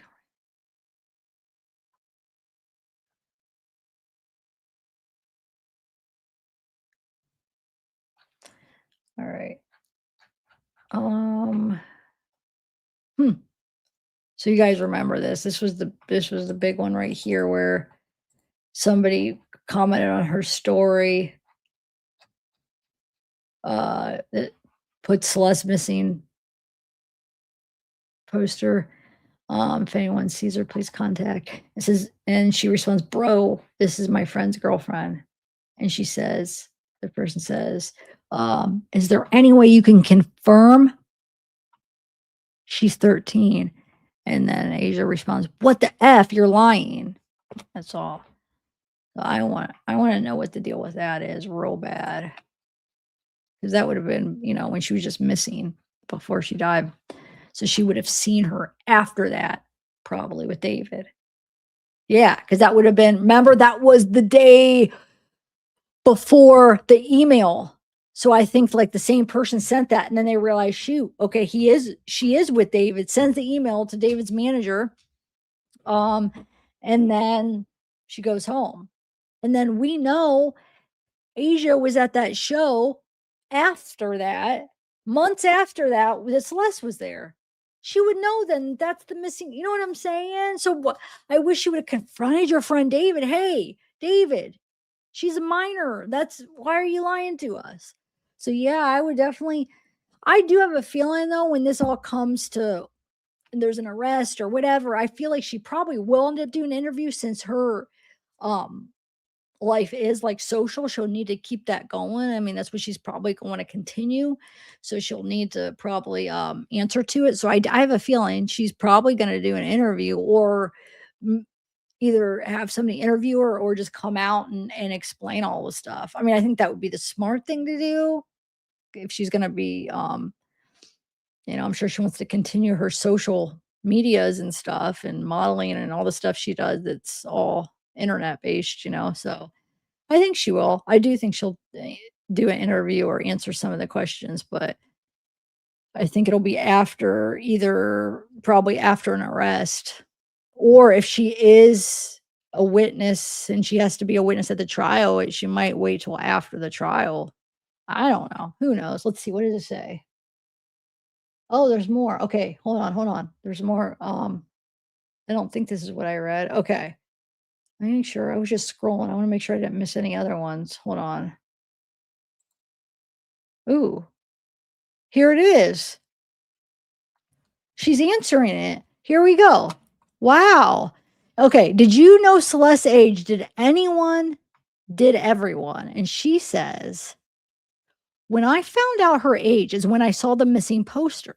Her age wasn't on it when I saw it. I confronted David and harassed him to try and find out the truth and see if he would show me proof of her age because I didn't believe him at first. He showed me multiple IDs of the girl, and at a certain point, I believed a friend I had thought never lied to me. Also, was a Fed story. Also, was fed a story. Sorry. I would that's crazy because I was just saying, I wish she would have confronted him. I wish she'd answered the question and what she's answering. She's saying she did confront him. There you go. There's the answer. I am going to screenshot that because this is an important answer right here. People miss my live stream. I'll do a short on it because this is going to be a long live stream, so people probably won't see everything in there. Okay. Why didn't you ask Celeste yourself? Was he keeping her in a cupboard or something? She says, "Ooh, I gotta screenshot this one too." Wow. Finally, we're getting some answers from her. Interesting. What is this? Today we get some court documents, which we still have to go over because there's more. Get a little bit of answers with that, and now we're getting, huh? She says, I did not know her. Didn't have any mutual connections with her, did not have her number, did not know if she was actually missing or where she was never in proximity of her that I knew of. I had only met her once. There was no way for me to contact Celeste R. I also worked many full-time jobs. David was not my whole life, not even a dime of it. Once I felt that she wasn't underage or missing, I continued on with my life. But I have a question, Asia, if you're watching this. If you said that she wasn't missing, then did you think the missing poster was fake? Because you said you saw the missing poster. It doesn't take it's not that hard to like look up it had her name on it. You could see that she's a real person, and then you could look and see if she's still missing or whatever. And it's not even that hard to like look up somebody's age if you know their name, which that had her full name on it. So but maybe not everybody thinks or knows how to do that, I guess. But oh shoot. So, So that's what I'm confused because he's saying, "Oh, she's not missing," but you see the missing poster. Why not just ask her or maybe call the number? I don't know. Yeah, there's still some questions that I have here. Let's see if there's any more answers. But I don't know. Part of me thinks maybe she's not involved in this at all. But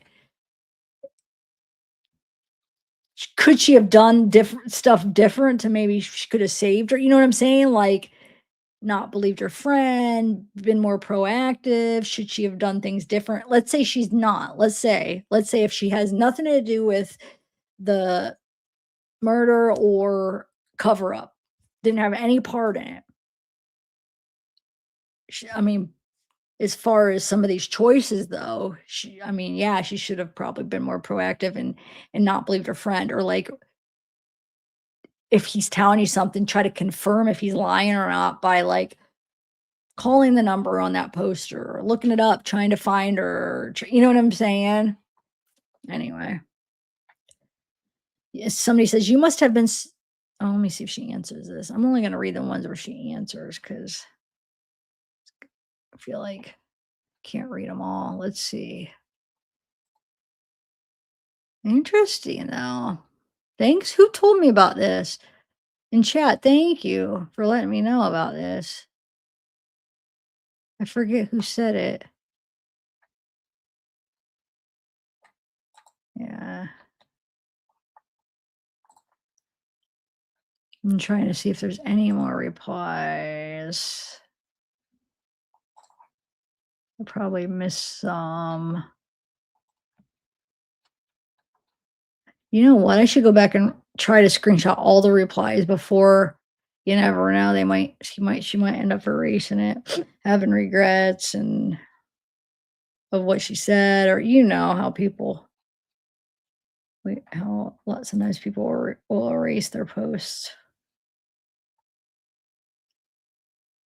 Just in general, if somebody just like, no, I wish I wouldn't have done that, or I don't see any more replies. Has anybody else offhand seen any like interesting of her replies? And then I'll go to SF Investigates Twitter. You said that did a new post or something. This is that video. Yes. I was gonna do a short on that just to let's see if she responds about this. Nothing. Nope. Okay. Tan tone and moisturize.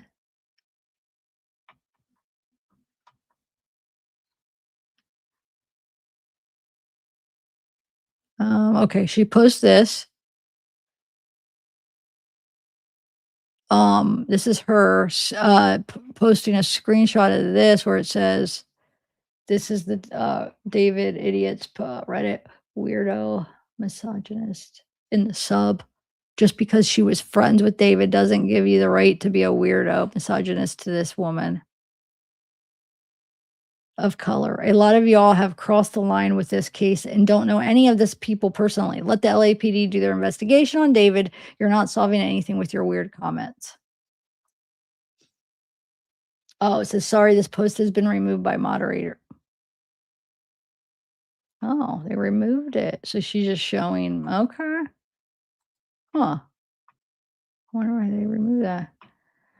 Okay, so the recent photos SF posted were taken in near. Oh yeah, she don't think she answered that. Oh, this is more. So she posts this and she says, "Many users have tried defending me. I've had a couple even show me their deleted posts like this one. Whoever is moderating these channels is deliberately trying to make me look disrespectful and bad. I know people want to point fingers and blame people who were close to David, but things aren't always as they seem." All right. Let's see if I could find any more comments. Oh, actually, let me any for now on when I see a comment, I'm gonna screenshot her so we have a copy of it. Some of the earlier ones I have to go back and do. Okay, so um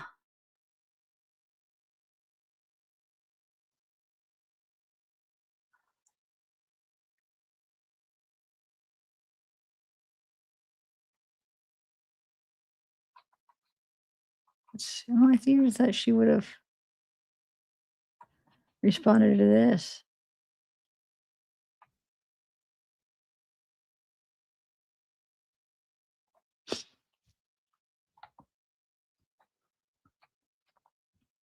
Wait, when was this? 3 hours ago? Maybe I could see her responding to somebody this one because this one's being respectful and it's not necessarily a bad one against her. Okay. So I bet you she might end up responding to that. I have to go back and check. Um,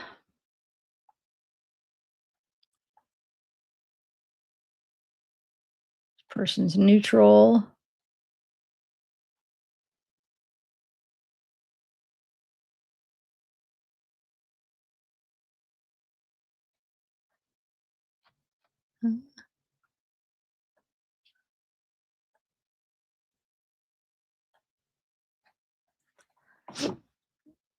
Mm, oh yeah. I want to save this because just people haven't seen it. That was her. All right. What do you guys think? I'm gonna read chat. Let's see. I crashed out my car. I blacked out and think when you were reading that, she absolutely didn't know and only saw her once and she looked 19. I feel a little better though. It was when you were reading that she absolutely didn't know. Or wait.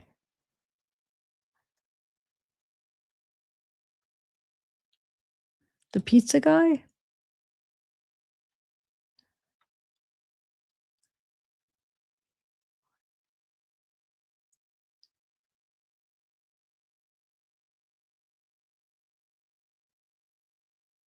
Yeah, that's true. You'll see a lot of that where yeah, I won't say anything else, but yeah. Um, yeah, that's true, Flojo. I mean, that's what's bothering me is that because like there would be ways to confirm it. It's not that hard. You have her full name in that missing poster. You have her face. You've met her, at least you said you met her once, which I feel like you probably have met her more. I mean, you were at the same show, 3-day show as her. So my point is you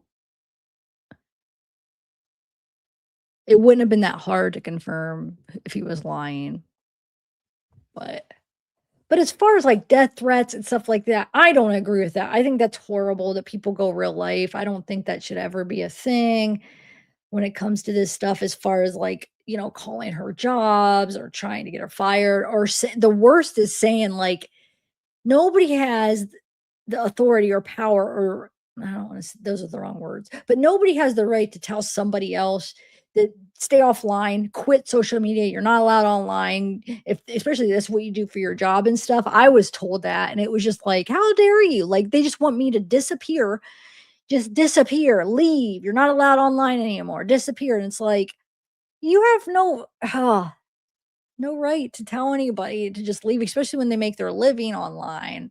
But even if they don't, like,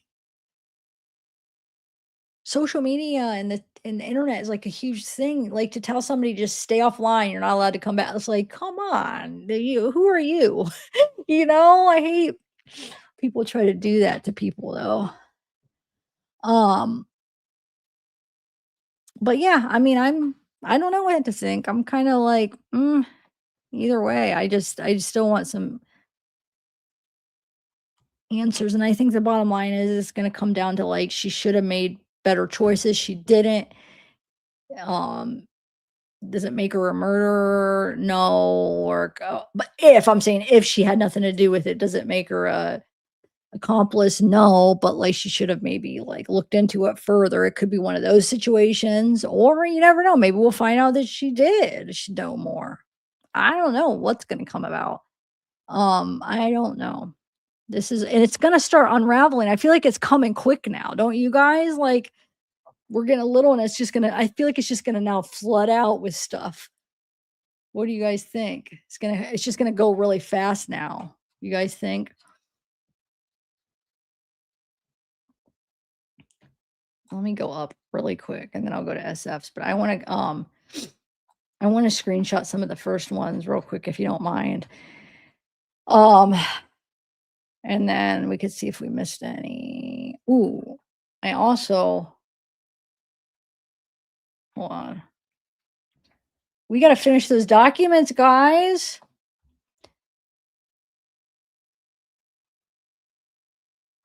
Oh,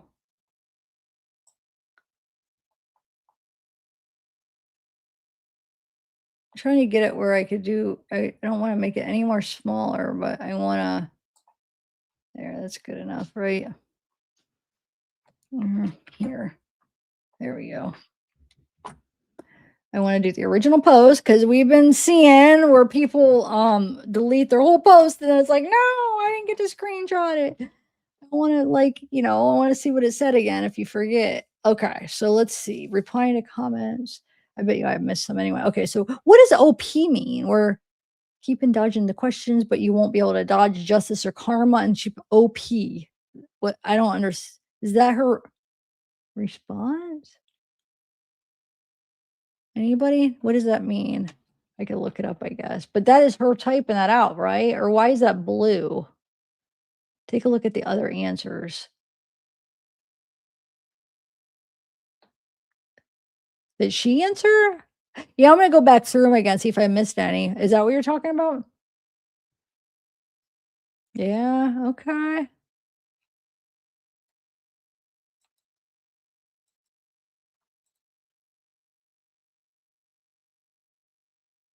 I don't know what you're saying, Arwen. Original poster or poster. Oh! Oh! Sorry, guys. I'm not a huge Redditor. I don't go on it much because a lot of cases I don't even use Reddit at all. This one I had to because a little bit at the beginning because it's like it's one of those Reddit cases where it's just I don't know. You have once in a while you'll have a Reddit case where most of the stuff's in Reddit, but I usually don't use it that much. So okay, so pluses. I must have missed a lot then. I didn't even realize. You guys don't judge me. Okay. I don't know who she was. I met her once for 5 minutes. Is that knowing her? I don't think so personally. And the hoodie thing is dumb. It's my hoodie, not his. He just wore it one time. All right. Let's screenshot that. Thanks, guys. That's a good. I'm glad you guys I wouldn't wanted to miss that. You guys judge me or thinking that uh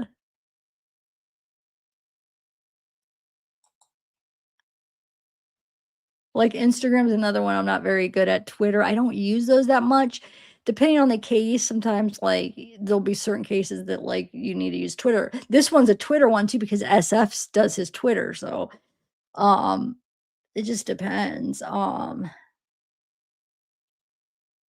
I don't use it for personal, I should say. So like I never I'm not like posting things or getting familiar with in that way because I don't know. I don't think I've ever posted on Instagram. Reddit, I posted a couple times. Um, Twitter, my one mod set me up a Twitter for my channel, and she used to post some of my videos on there, but I never did. Okay, wait, hidden, which is kind of hard to trust. Look bad. Okay, let me scroll down.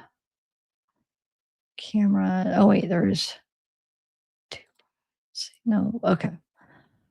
Nope, nope, nope. A few weeks ago, influx. See, okay, real sex is to bring anything about looks into this case. Oh, wait. Okay, a few weeks ago, there was an influx of white knights here for Asia, and then they all disappeared. If this is a troll, they must hate her. I don't know if it's about her or not, to be honest. I don't know if she's involved or not either. I've always been on the fence about her. Okay, I read that before. And it says, with that being said, these comments are really distance yourself from David and Neil about the photographs together. And it says that's embarrassing for them because what do they even gain from defending her? I don't. And somebody says, I know I did say to one of them she would never sleep with them, and they got real nasty about it.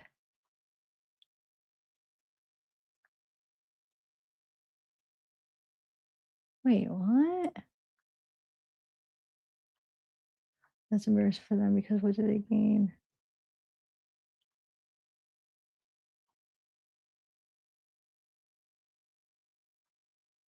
I don't understand. They're talking about Asia sleeping with I don't who's her? Asia or Celeste? Oh, that's kind of weird. Um, okay.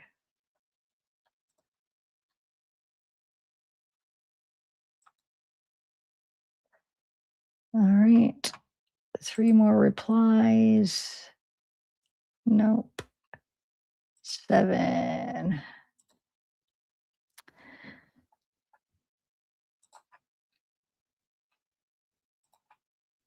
They were my homeboys. Never said at one point I wasn't closer with them. What is she's responding to, right? Is that how that works? A few weeks ago, the influx. Oh, she's responding to this one. So I am just gonna screenshot that down here.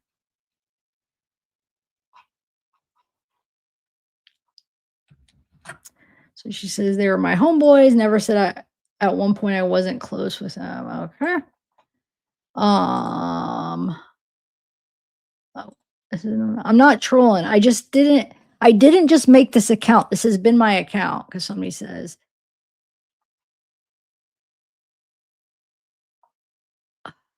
so. That's responding to this one up here. That's how that works, right? I want to say this troll texting style seems kind of. So she's responded to this one. Oh my lord. Or you know what? Hold on a second. I'm gonna do this right here, and then I'll go down. Is this annoying, you guys? But you guys want to read these again too, because I missed some of these. Okay, now she confirmed on her Instagram. Those are my homeboys. I'm not trolling. Oh, I did the wrong one. This one. Okay. Sorry, guys. This is the one that I already had the other one. Us. Okay. Medium. I didn't mean to bring Coachella post back to my page. Wait. I missed this the first time around. Okay, would never promote the harm or harassment of anyone because while no one else but those directly involved with the situation really knows what occurred. But I think there's been a lot of confusion and contradictory statements seen on your social media, which leads people to think the worst, such as bringing the Coachella post back to your page with David tagged in the DMs we've seen. But I understand that it's an open investigation and we need to respect that. So we need to respect that so that justice can be served. Justice for Celeste.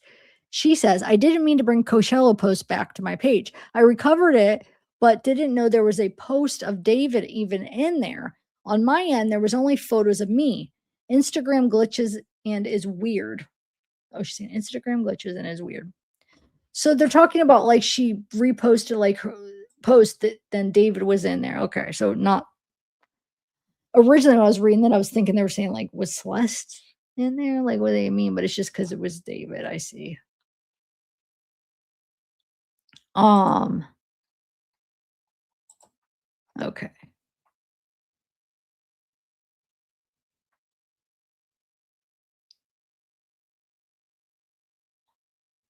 I'm hearing noises, guys. Kind of getting scared.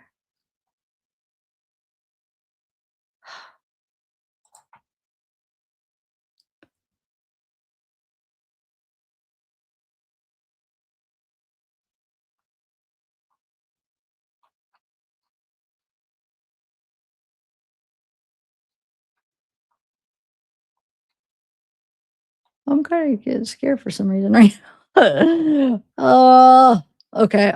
Um, Asia, I'm only curious. Please answer the question. When you were around Celeste, what was the dynamic like between her and David? Did they get along? We want to know what it was like when she was around with David. He literally dismembered her body. And she says, I understand you're curious, but I wasn't around her. She was hidden from me.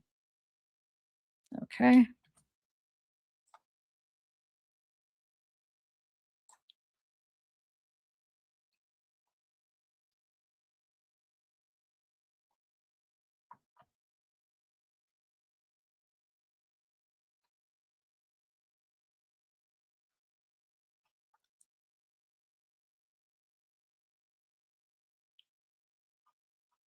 Me deleted everything, Josie? What are you saying you thought I deleted everything? What do you mean? Are you talking to Asia? Okay, so they confirmed to actually be here. Okay. Why are you still Neo's friend? She said, I haven't spoken to him, but we've never been crazy close. Anyways, what about Robert? You still follow him too. Why stay connected? And we just read that not long ago. She says, I don't even know who had anything to do with anything. Why are you assuming Rob is someone bad? All right, so let me screenshot all this.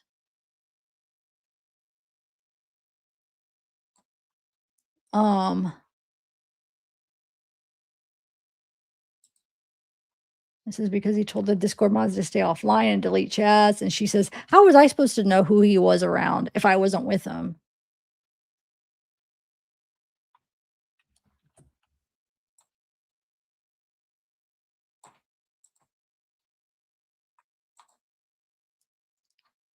Okay. Now,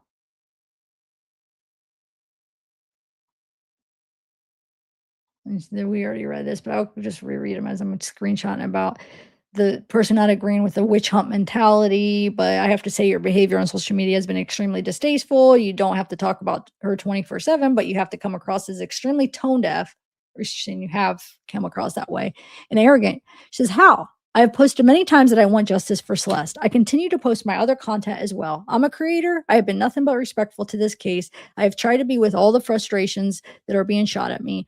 I have never posted any digs at anything or anyone. It seems like everyone just wants someone to blame. And I understand. I want people arrested. I want people charged, but we can't rush this case.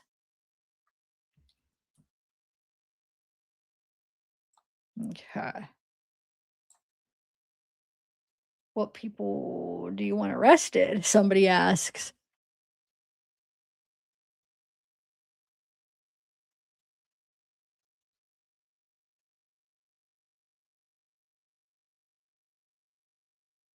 All right.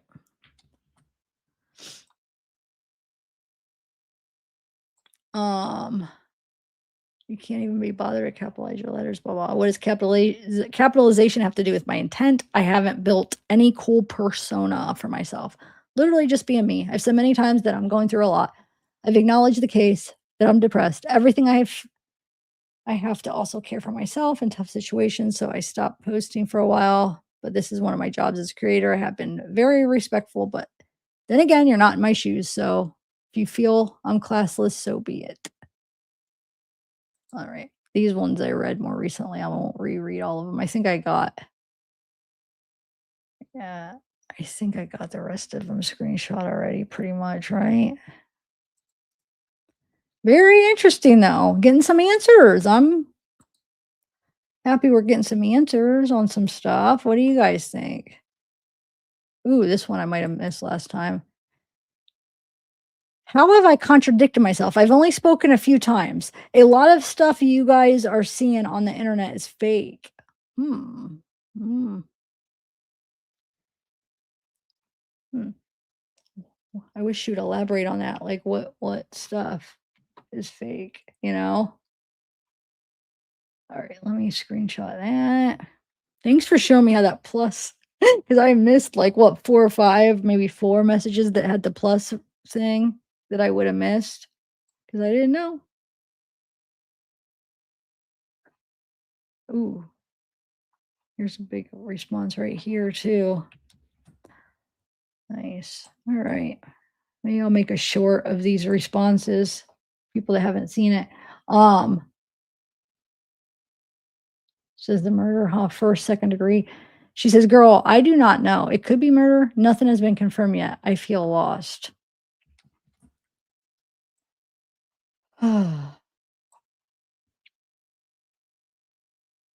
I've never been in the garage. Oh, when they talk about the garage. Okay.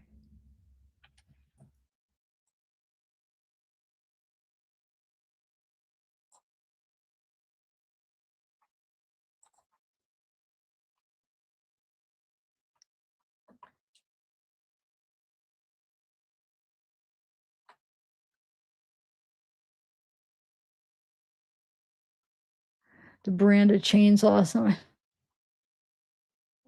Okay, I'm just gonna screenshot right here. Oh wait, did she reply on here? No. Okay. Nope. Definitely want to save that again so I have it in my current folder because I think that's important. And then she answers this one, right? Or do I already have that? I'm actually glad she answered that. At least we have, her answer. I mean, some people are going to believe her and some aren't. Okay. Says this mentality will get you nowhere. Assumptions simply made from things you've seen online, but do you really know anything? I suggest you have more respect for this case. That was her comment. All right, hold on.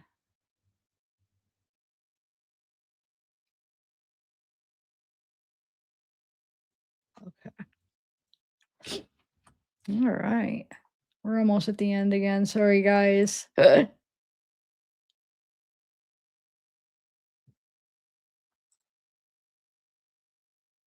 Says, and you know this how? From stuff you've seen online, but okay. And she's answering where it says, you're one to talk about respect. You and your friend group are a joke. You were all complicit in a little girl's death, whether it was direct or indirect. And then she says, and you know this how? Oh, from stuff you've seen online, but okay. Okay, and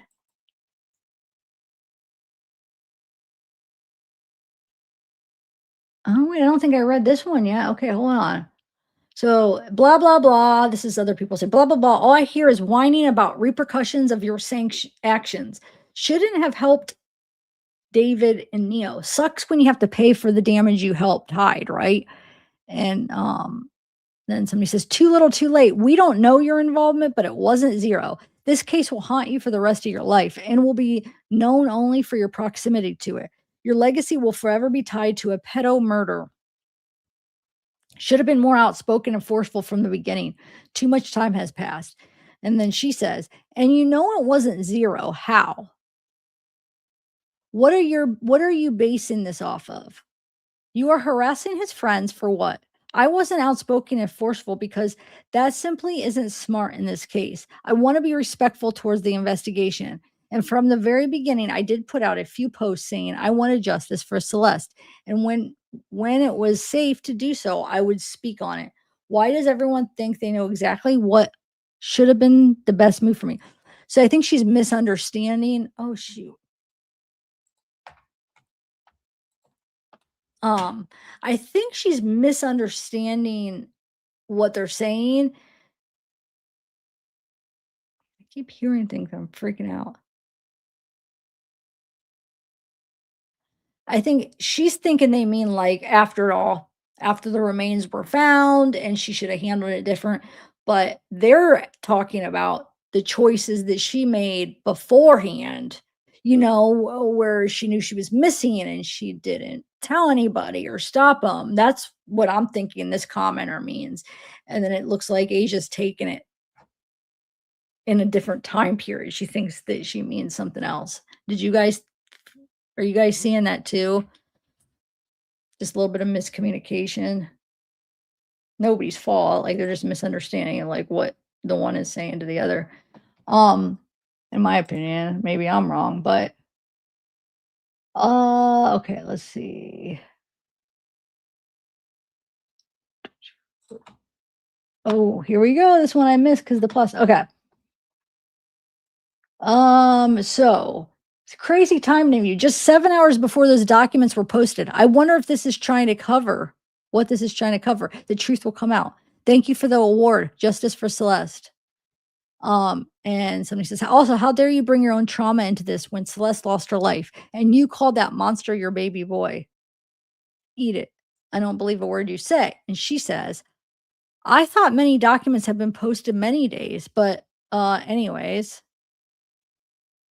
And then this is the court documents confirming she was dismembered in multiple bags. Pretty sure those were just posted within the last couple hours. We got to finish reading those guys. Um,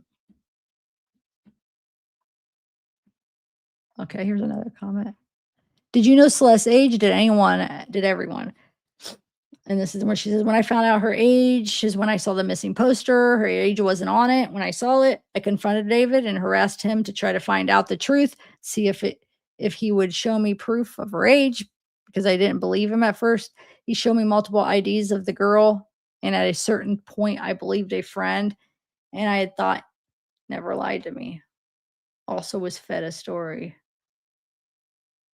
See, the thing is, though, it did say that girl did say she's 13, the person that commented on her story.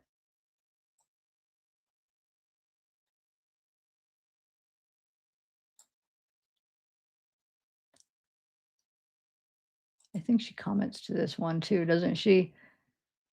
Maybe not. I don't remember. No, I guess she doesn't. Okay.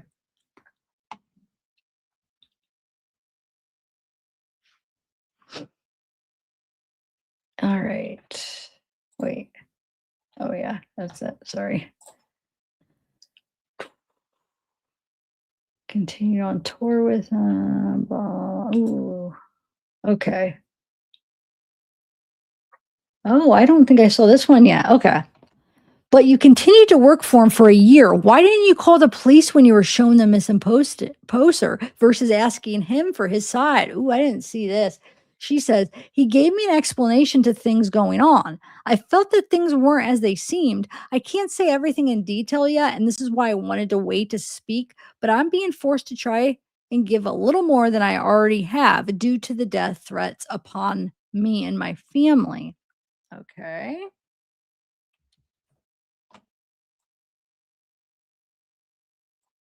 Let's see.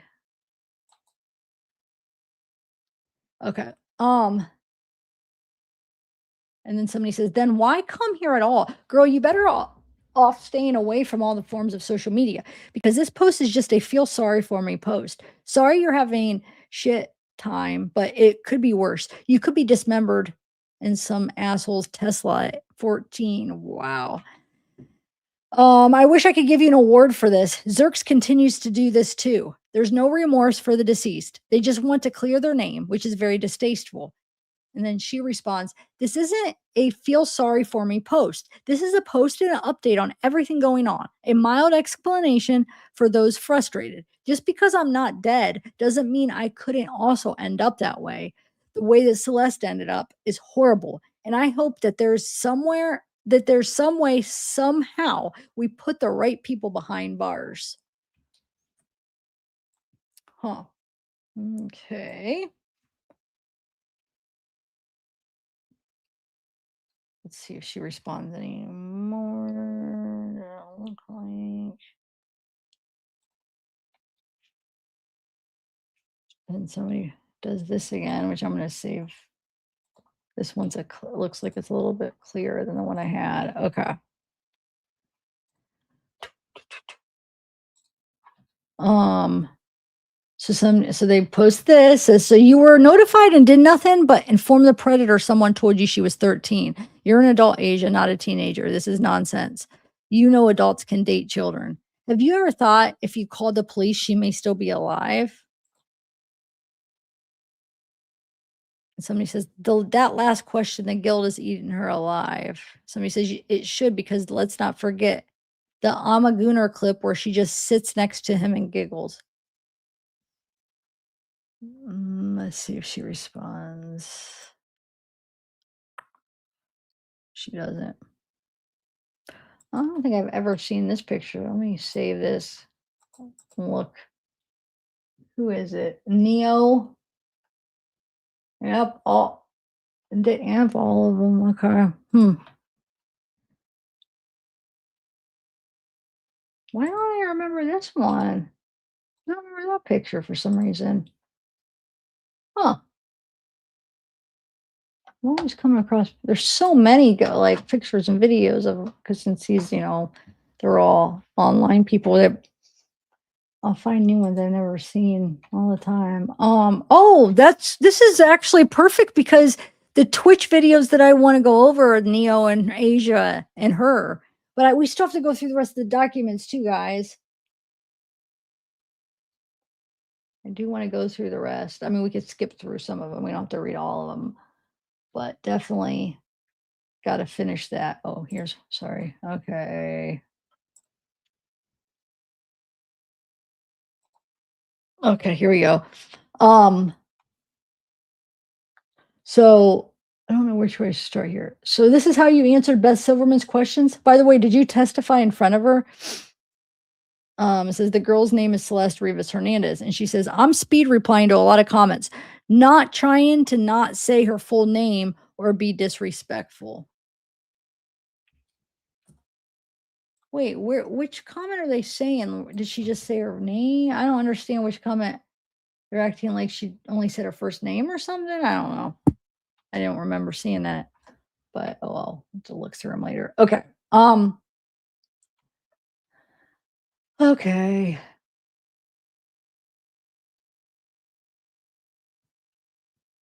Any more? Any more? Hi. Have you run this by your lawyer? This is probably something they would rather you didn't do. And she says, oh, I see. But now when I speak out, you guys say stuff like this. What do y'all want me to do? I know that's the thing. I mean, I went through that same thing where it's like they tell you you're mad and you do one thing, and then you get yelled at for doing that, and nothing you do it could be right because it's always you speak out, don't do it, apologize. How dare you bother them? Don't apologize. Oh my God, how dare you not apologize? It's crazy.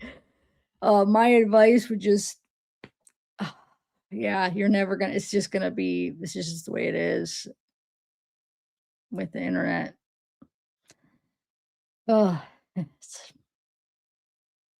this world is a crazy world. I mean, number one, all the murder and stuff, it's just off the hook. I think a lot of it is recognition, like, well, we know with school shooters and stuff, people like, knowing the fact that they're gonna be talked about and after that, and they're gonna be, like, famous in a way because people are gonna true crime, you know what I'm saying? That part always bothers me because, like, I feel like, gosh, I'm kinda taking part in it, but because I'm the true crime channel, but and it makes people wanna do it more. It's just, I know I'm off on a whole different tangent there, but, oh, hmm. Um, did I already save that? I don't even remember if I screenshot that, but I get what she's going through, I do. I mean, I just hope we all get answers and there's justice. I hope we, fully get justice. Whoever took part in it gets punished and, you know, they get everybody that took part, whoever that may be. Um,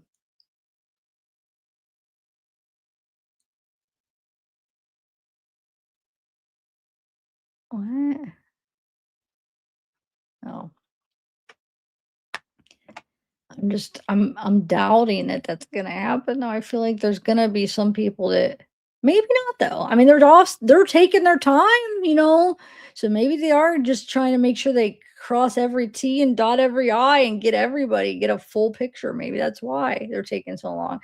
Hey, I'd rather it be that way and they get a full justice. Everybody, the whole story. I hope that's really what's going on.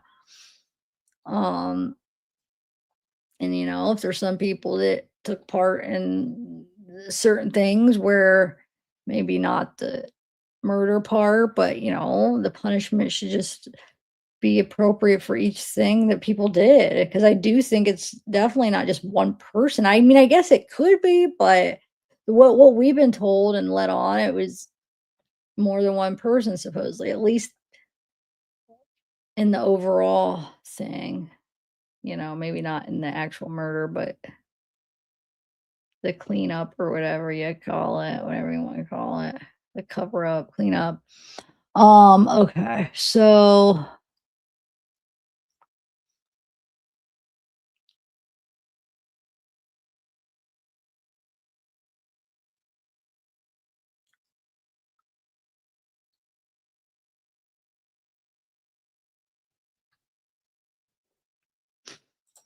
think we might have got it all right. Oh no, here's another one right here. But I think I got the rest, right? I think I started screenshotting it with this one.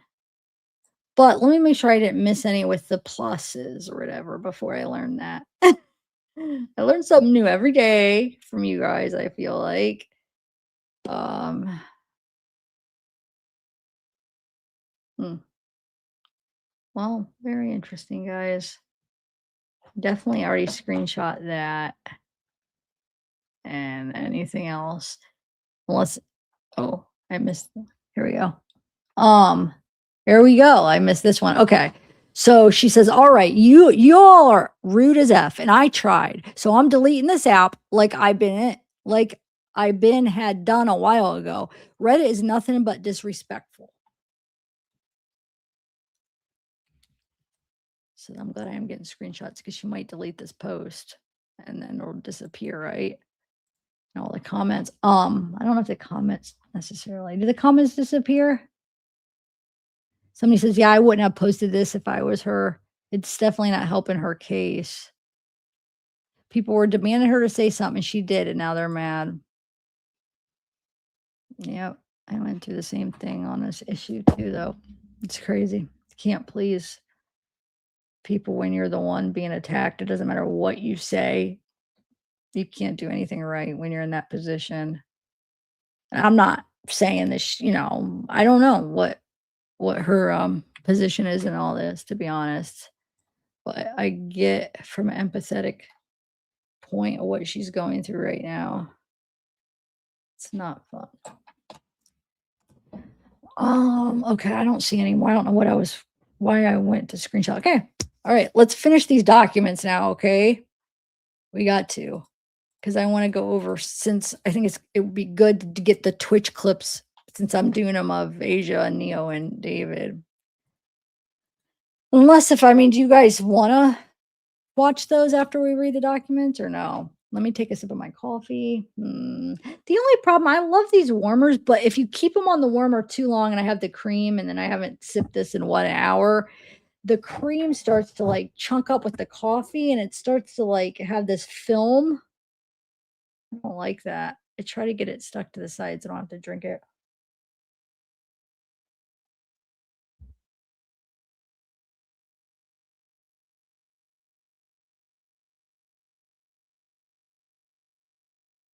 All right, let's do this. So remember, David's dad is trying to. Oh, wait, I did say I look at SF. Somebody said SF posted. Hold on, let me do that first before. I don't know where that came from. I don't even know if that's true. But remember somebody said that he went at her or something? I don't know.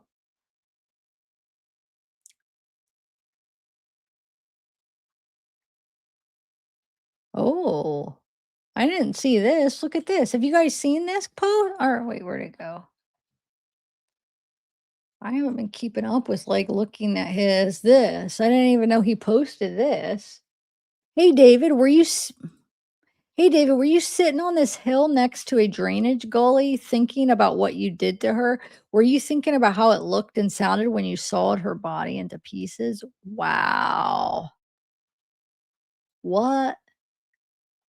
This is that night. Cause look, but that would have been probably before either the night of the murder or it would have been before. Unless if you really did that night. I don't know. Wow.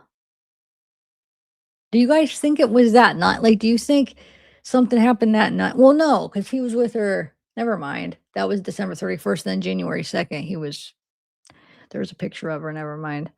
Um, wow. No. Oh, I know, Arwen. I know there's a knife and I know. I'm just curious so these are obviously pictures he got off the camera. So he's releasing a few more with that knife. This looks like probably that same night as, where's the, because wasn't there only one knife picture when it was this one originally that he released, right? I haven't seen these ones yet. Or did he post that before and I just missed it? Has he posted this or is this the first time posting these ones? Because it's the first time I'm seeing it. All right, let's see. Um, But like I said, I haven't been checking his Twitter. So, oh, here we go. Look, hold on. So somebody says Asia Collins confirmed on Instagram that she's on Reddit and is replying to comments saying she was always hidden from Celeste and didn't know her. I just want to know if that's actually true, because if she was in pictures with Celeste, then that wouldn't add up. Jake says, I saw that. She also said she did not partake of the murder and she's trying to get justice behind the scenes. I really hope she is cooperating. If she could give an honest testimony, this case would be won.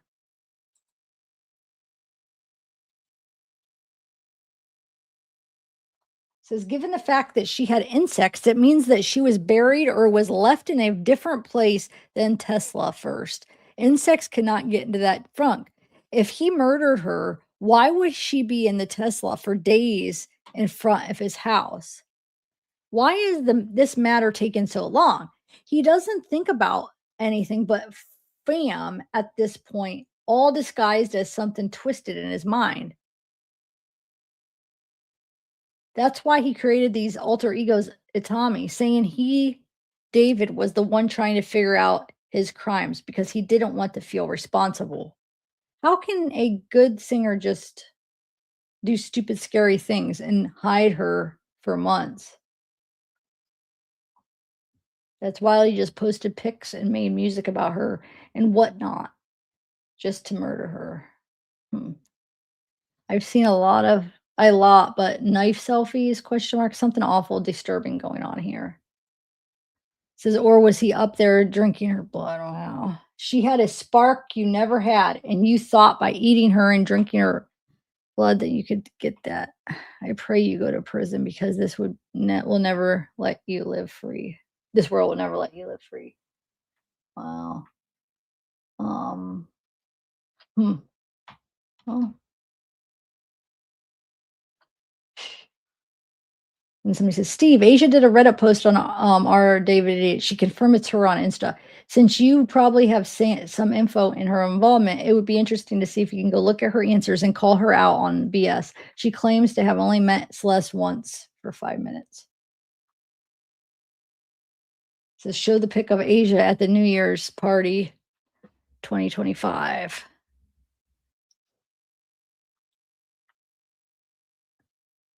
Somebody says, SF, tell us who was driving the Tesla. Anyway. Huh. Interesting. Do you think this is where he killed her? Do we even know where the murder scene is? Hmm.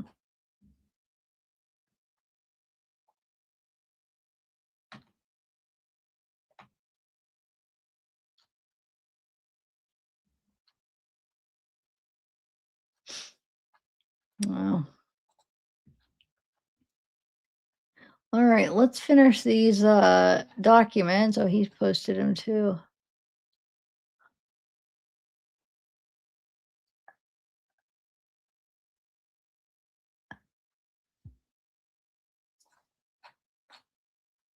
Okay. All right, let's continue, guys. You ready?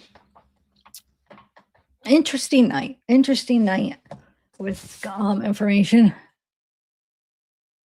Oh, she broke up with him? I didn't know that they broke up. Oh, did they post it or something? Huh. All right, so the error was not harmless. Had Miss Burke been afforded notice of the contents of the certificate, she would have been able to contest whether her testimony was truly material and necessary, whether compelling her travel would impose an undue hardship, and whether requesting state had provided adequate assurances of protection from arrest and service. So basically, repetitive stuff for all of them. Mrs. Burke, Mr. Burke, Caleb, I'm sure is going to do the same one.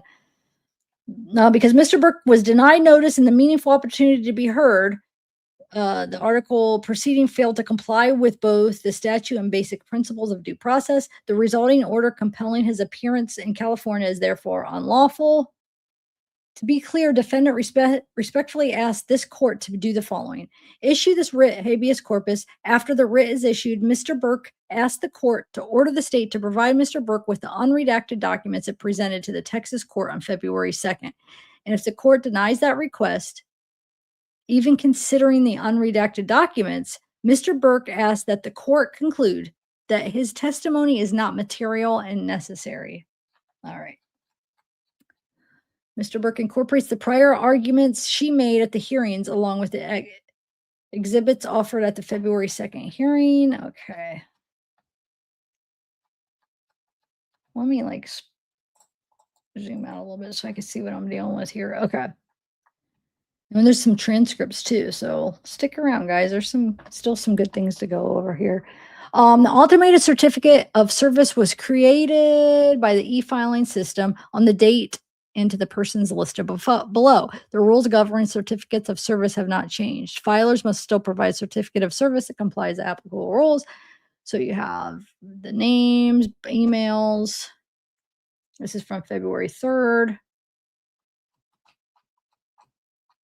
Before me, the undersigned authority on this day personally appeared, Xavier Martinez, attorney, who, after being duly sworn, stated, I am the attorney in the above entitled and numbered cause. I have read the foregoing application for writ of habeas corpus and swear that all the allegations of fact contained therein are true and correct based upon my information and belief.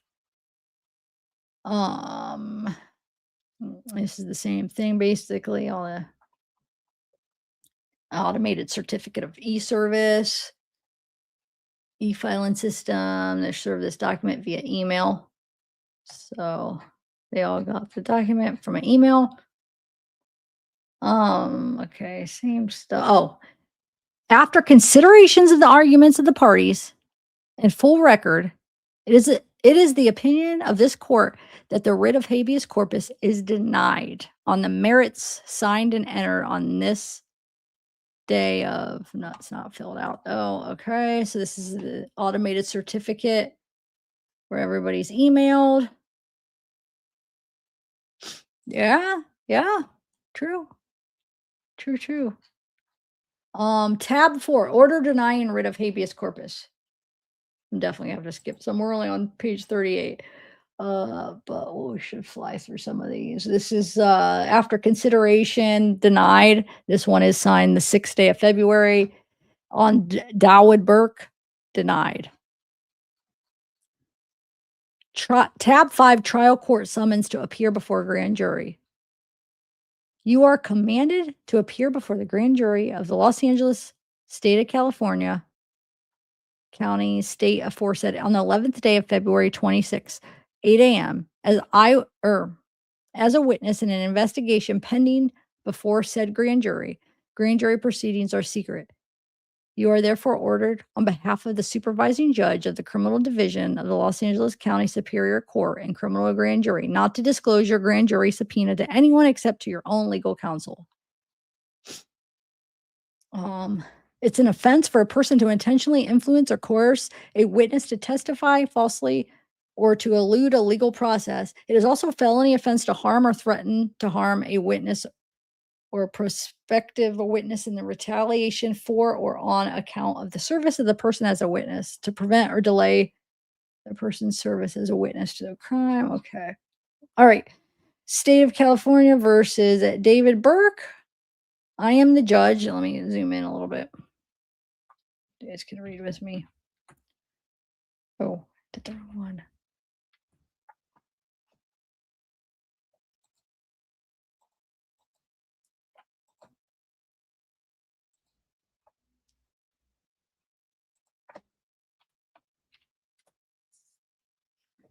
Okay. So I'm the judge of the Superior Court, County of Los Angeles. There is now pending in the Superior Court for the County of Los Angeles the above entitled grand jury investigation. The Deputy District Attorney, Beth Silverman, has made a request for the attendance of out-of-state witness Dawood Burke to appear and provide testimony in the said cause, that the testimony of said witness is material and necessary, that the appearance of said witness is required at the said proceeding. February 11th, 2026. for 3 days, that whole thing. Okay. Same thing, that if Dawood Burke comes into the state of California in obedience to a summons directed him to attend and provide testimony at said proceeding, um, so said witness may be required to pass by the ordinary course of travel to attend said proceeding shall give him protection from arrest in the services of process of civil or criminal. He's an adult. The prosecution will provide a round trip airline ticket. Same thing. I could have skipped that. Sorry. Okay. We already read this before too. Okay. But wait, what's the name on this one? That Dawood. Okay.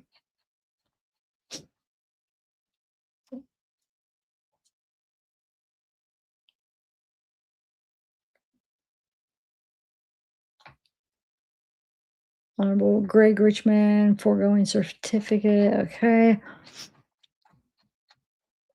Tab 6, order to show cause, pick sworn record. Special purpose grand jury. The court has received the certificate of Honorable Robert McBurney, Judge of the Superior Court. Special purpose grand jury investigation commenced in Fulton County, Georgia, by order Superior Court of Fulton County, Georgia.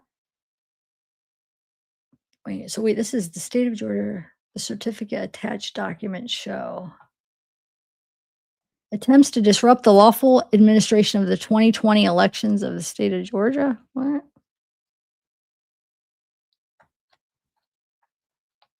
Uh,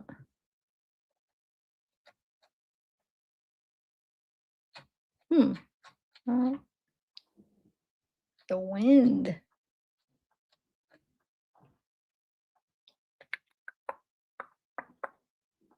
Hold on 1 second. 1 second, guys.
Okay, sorry, guys.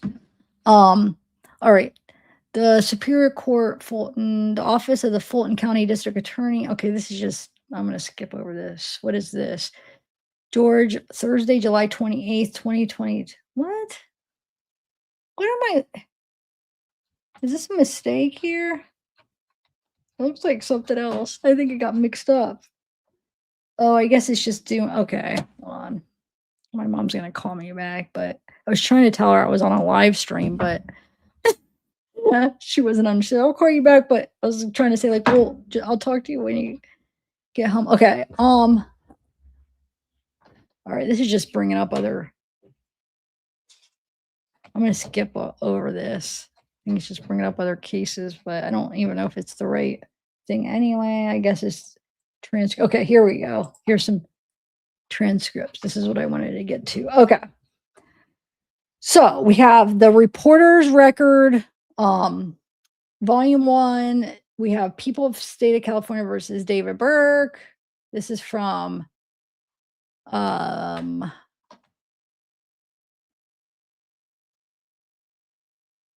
Oh, I don't know. What do they say counter cancel culture? What can you give me an example of what you mean? Like, what were they saying about it? I missed that.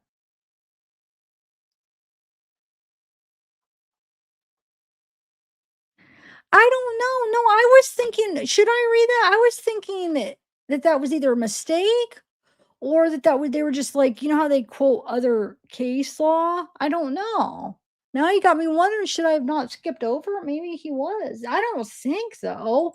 I mean, and that was in Georgia. That's why I was really confused. Okay, 51. Let me go back and see if I should have skipped over that, but I don't know. That was weird. That didn't make sense. I've seen him, bring in other case law, it's like from a different state, and then it just seemed like, I don't know, seemed weird. Let's see.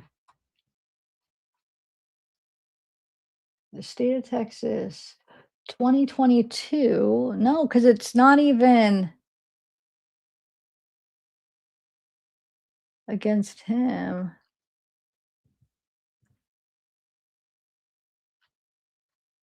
Trump campaign as a part of the efforts on December 3rd.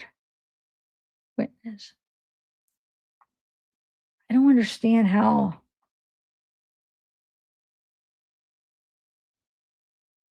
I'm trying to think how this would have anything to do with the law of like.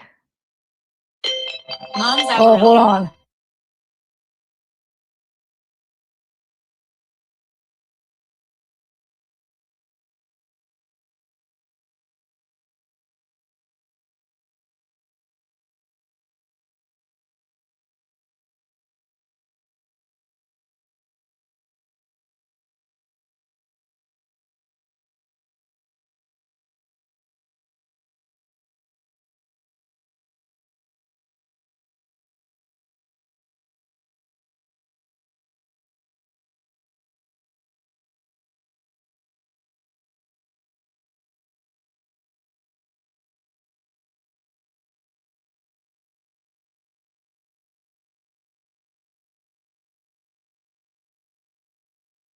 Okay, let me try to make this quick.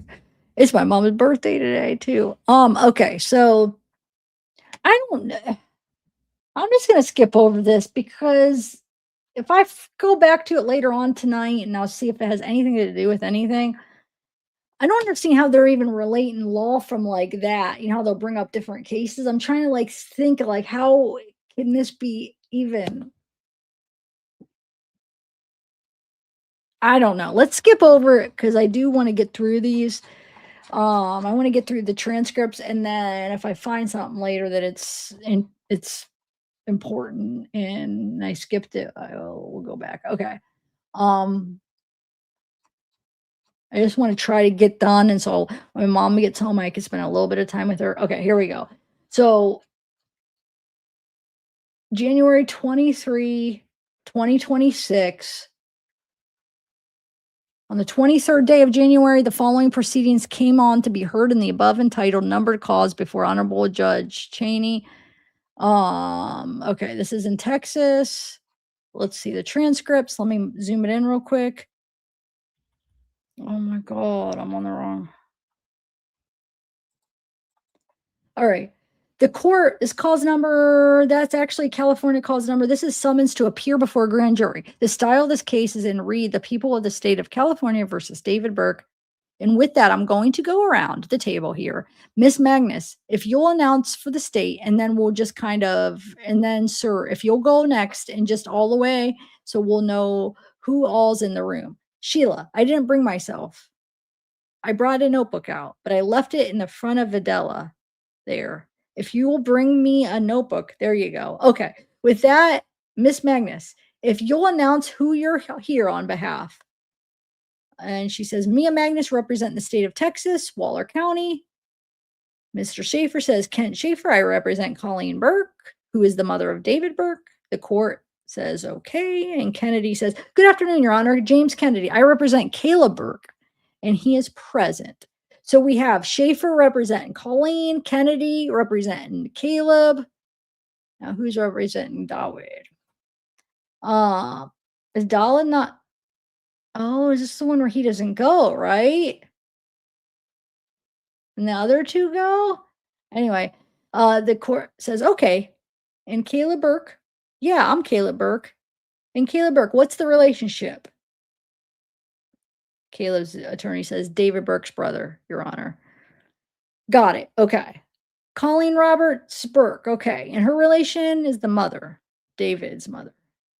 Yes, sir. Sebastian Portilla and I work with Kent Schaefer. Of course, says, okay, could you spell your name? And they spell it. Okay. Xavier Martinez for Colleen Burke, Your Honor. Okay. I thought it was, wait, she has two lawyers? Because you have Xavier and then who was the other? Hold on just really quick. Schaefer and Martinez. Okay. All right. So the court says, all right, Detective Brian Richardson, Los Angeles Police Department, robbery homicide. Okay. Detective Alex Alice, Los Angeles Police Department, robbery homicide. All right. Okay. At this point, I'm going to let Miss Magnus bring me up to speed, and then we will, after she's kind of had her say, I'm an equal opportunity offender. I let anybody and everybody talk as much as they want to talk. So, Miss Magnus, if you'll bring me up to speed. So, Miss Magnus says, so, Judge, I'm stepping into this last minute as well. But my understanding is that there is a grand jury investigation that is being conducted in California and Los Angeles County. These two individuals have been summoned to appear for purposes of the grand jury presentation.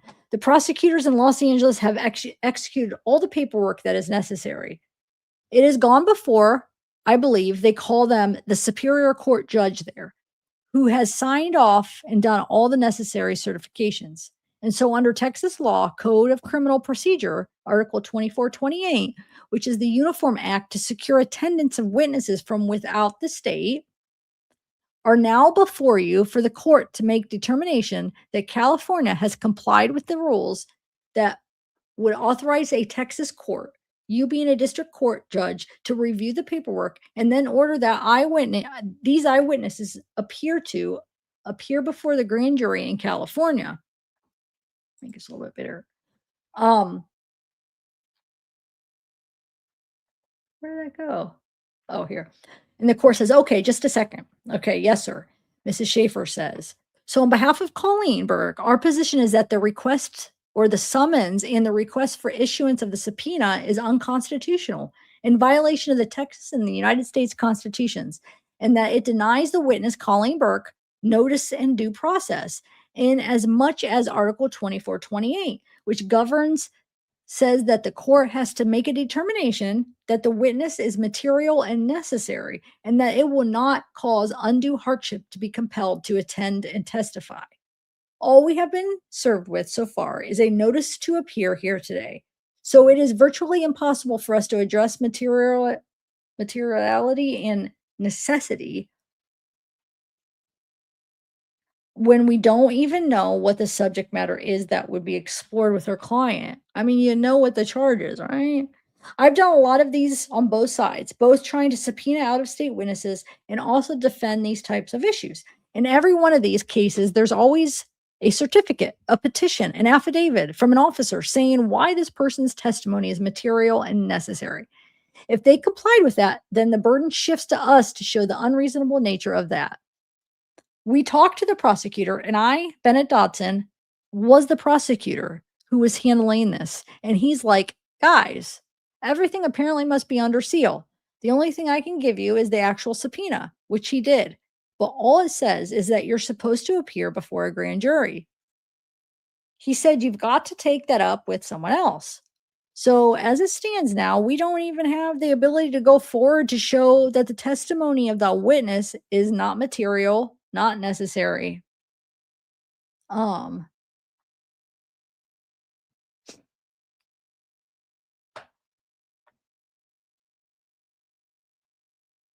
Okay. And because it's supposed to set out in the petition and certificate, according to 2428, it's supposed to set out the length of time that the witness's appearance will take place in California. We can't even contest undue hardship at this point. And interestingly, both Mr. Kennedy and I talked to the prosecutor in Harris County that does these all the time. He's done 50 in the last few years. And he said, we've never had a case where we didn't deliver the certificate of petition. In 49 of 50 cases, the judge always finds material and necessary because it sets out the facts.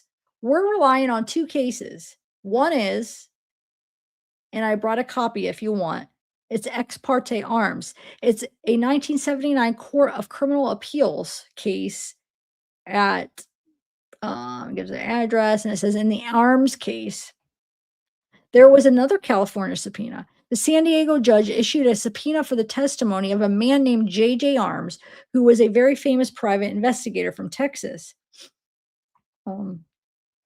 He was being subpoenaed to testify in a grand jury about a murder investigation in San Diego, where Mr. Arms had been hired as a private investigator to go investigate this murder.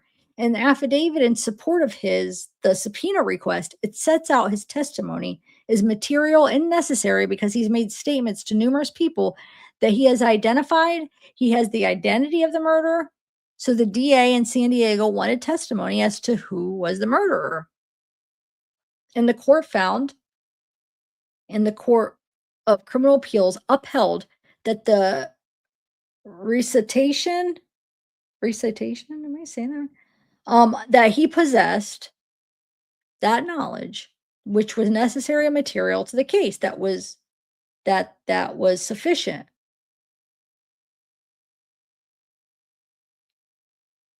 See, I would need to learn, is being a witness in the superior court, is that different than just being a witness like a trial witness? Because like you don't have to have like a smoking gun or a huge thing. You just have to be a witness to something. You know what I'm saying?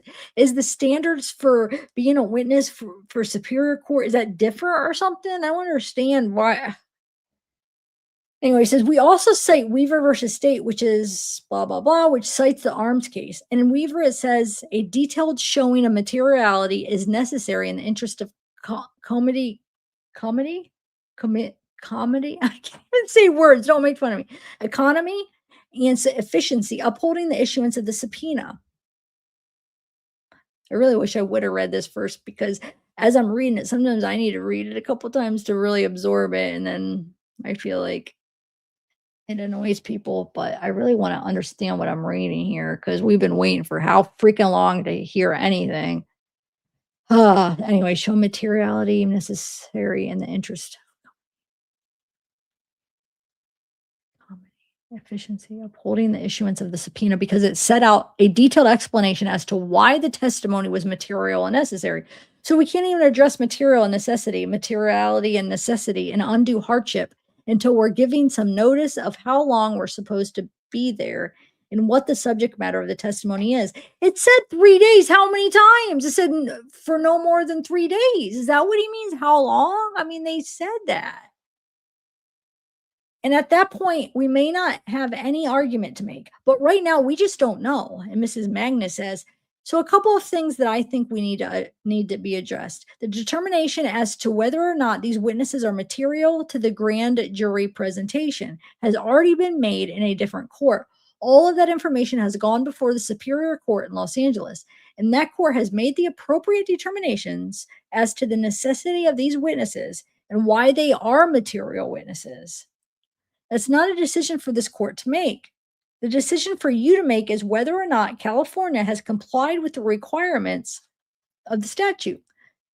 The paperwork is in order, or that the paperwork is in order. And if so, then the only decision that you would be weighing in on is whether or not it presented these witnesses an undue hardship to appear.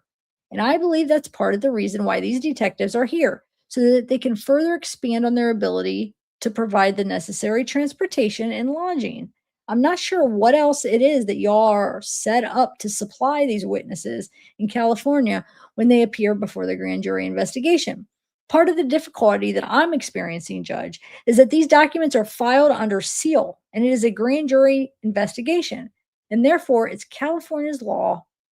If California's law aligns with that of Texas, I can't just turn over documents to defense counsel related to the grand jury investigation, because there's obviously secrecy involved. I do think, based on the relationship of these witnesses to the matter of the grand jury investigation, I feel like everybody may have a good idea of what this is involving. and that it is related to a murder investigation. And my understanding is that these two witnesses are related to a suspect in that investigation. Beyond that, I am uncomfortable providing any of the documents that Texas has been provided because I don't want to run afoul of grand jury secrecy rules. And Mr. Schaefer says, if I may address that, let me point out the fact that I've known Mrs. Magnus 30 years probably. I hate to take exception to what she says, but the fact that our clients may be related to that subject or the target of the sorry, my mom's getting home and a second.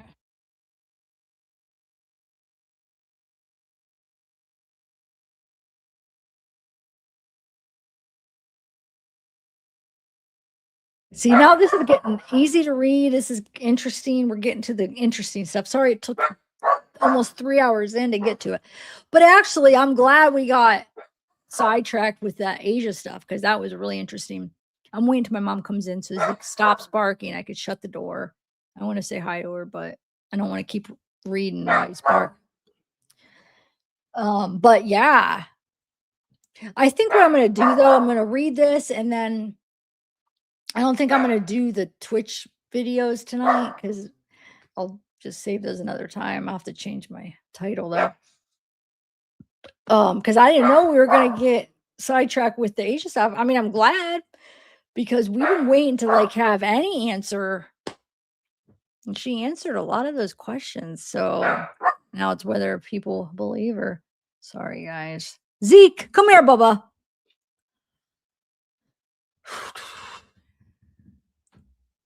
Let me chat with you guys while I'm waiting. I just realized I was several minutes. Okay.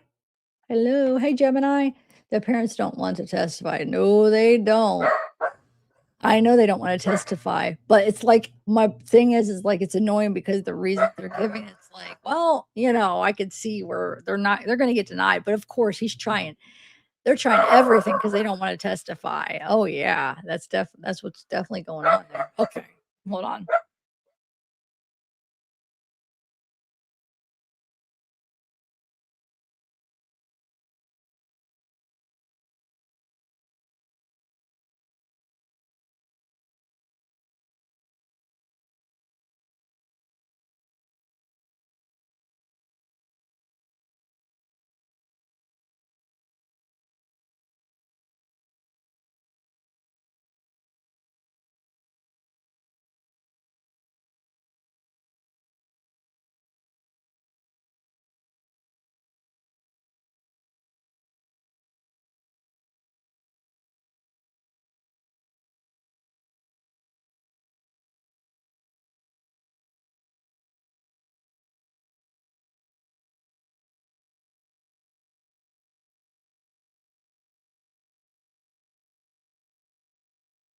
All right, let's hurry up and do this here.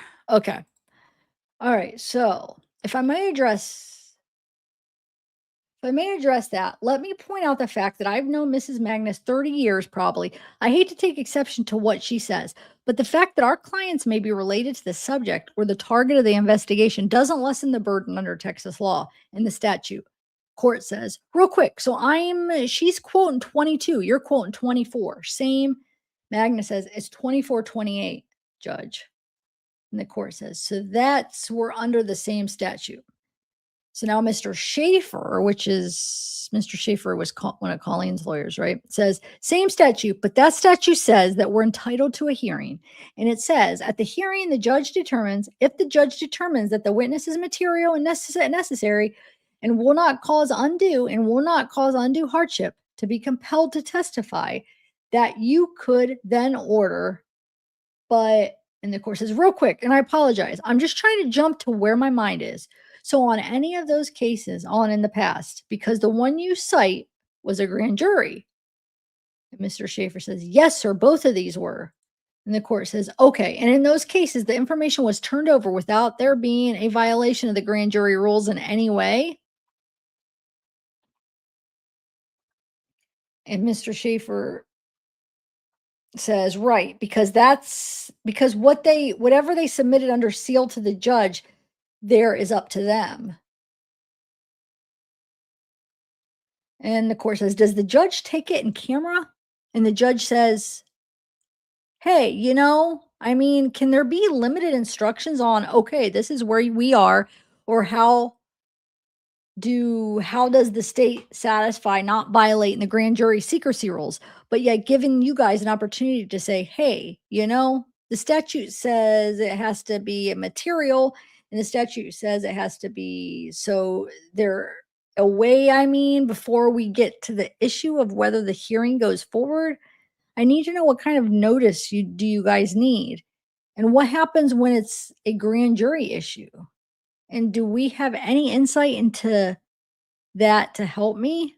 And Mr. Schaefer says, "Yes, sir. Well, we do, because the cases I cited are grand jury cases where they did provide enough detail for the Texas judge to look at and say, I think that this witness is material and necessary." And the court says, "So is it for me, or is it? I thought you said that y'all had to have notice. I'm trying to get to where your notice." Mr. Schaefer said, "Well, we have the ability." And the court says, "How do you argue something if you don't know what it is?"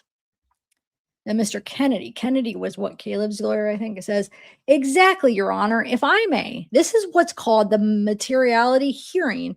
And so there's a burden that the state has to meet, but it also imposes a burden on you that you have to make certain findings." The court says, "Right." Kennedy says, "And one of those is that you actually have to find that their testimony would be material and necessary. So while a judge in California issued a certificate finding that they were material, you in the home state of the residents, you must also find that they're material and necessary, that there's no undue hardship, and that they would be safe from service of process if they are to go there. They wouldn't be served with a civil or something like that." And then the statute says if you actually find that in a grand jury proceeding or prosecution, then you shall turn over summons to them to appear with a certificate attached to it from the state of California. Court says, "Okay, so you're down here, I'm still way up here." Kennedy says, "Sure." And Magna says, "It seems like the first step, Judge, would be, it doesn't seem like you have been provided any of the paperwork from California. Is that accurate?" Court says, "I have not." And so that's the problem. But this is the other problem I'm having. And that's why I'm thinking that we might need to come back. But I'm trying to figure out how I can get them how I get them noticed so that they can get prepped for a hearing without violating the secrecy rules. And I was wondering if there's any guidance on that. Or do these judges just say, do they just send the notice out to you guys and just said don't disseminate it? Or because a lot of times what I do in several of my cases, not necessarily on the criminal side here, but for instance, I get this big Renaissance case that I'm dealing with, or I got this big Renaissance case that I'm dealing with, and nobody wants this information on their financials anywhere. And so we've limited what can be disclosed, right? And obviously all I have is contempt power. But I guess my question is, I would like to think that there would be something like this. And you tell me if it's not the case. That obviously I can in camera take over, look at the item it's myself, but can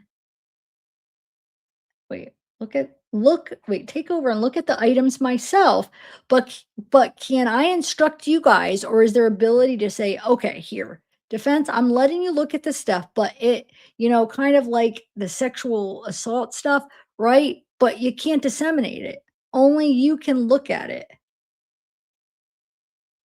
What is he calling the sexual assault? Is he saying is he saying that generally, or is he saying it has something to do with this specific case? I'm confused why he said that. Like the sexual assault. Huh. I'm wondering, is it specific to this case? What? Wow. Because it says, I'm letting you look at this. Okay, wait. Is there ability to say, okay, here, defense, I'm letting you look at this stuff, but it, kind of like sexual assault stuff, right? But you can't disseminate it. Only you could look at it. Eh.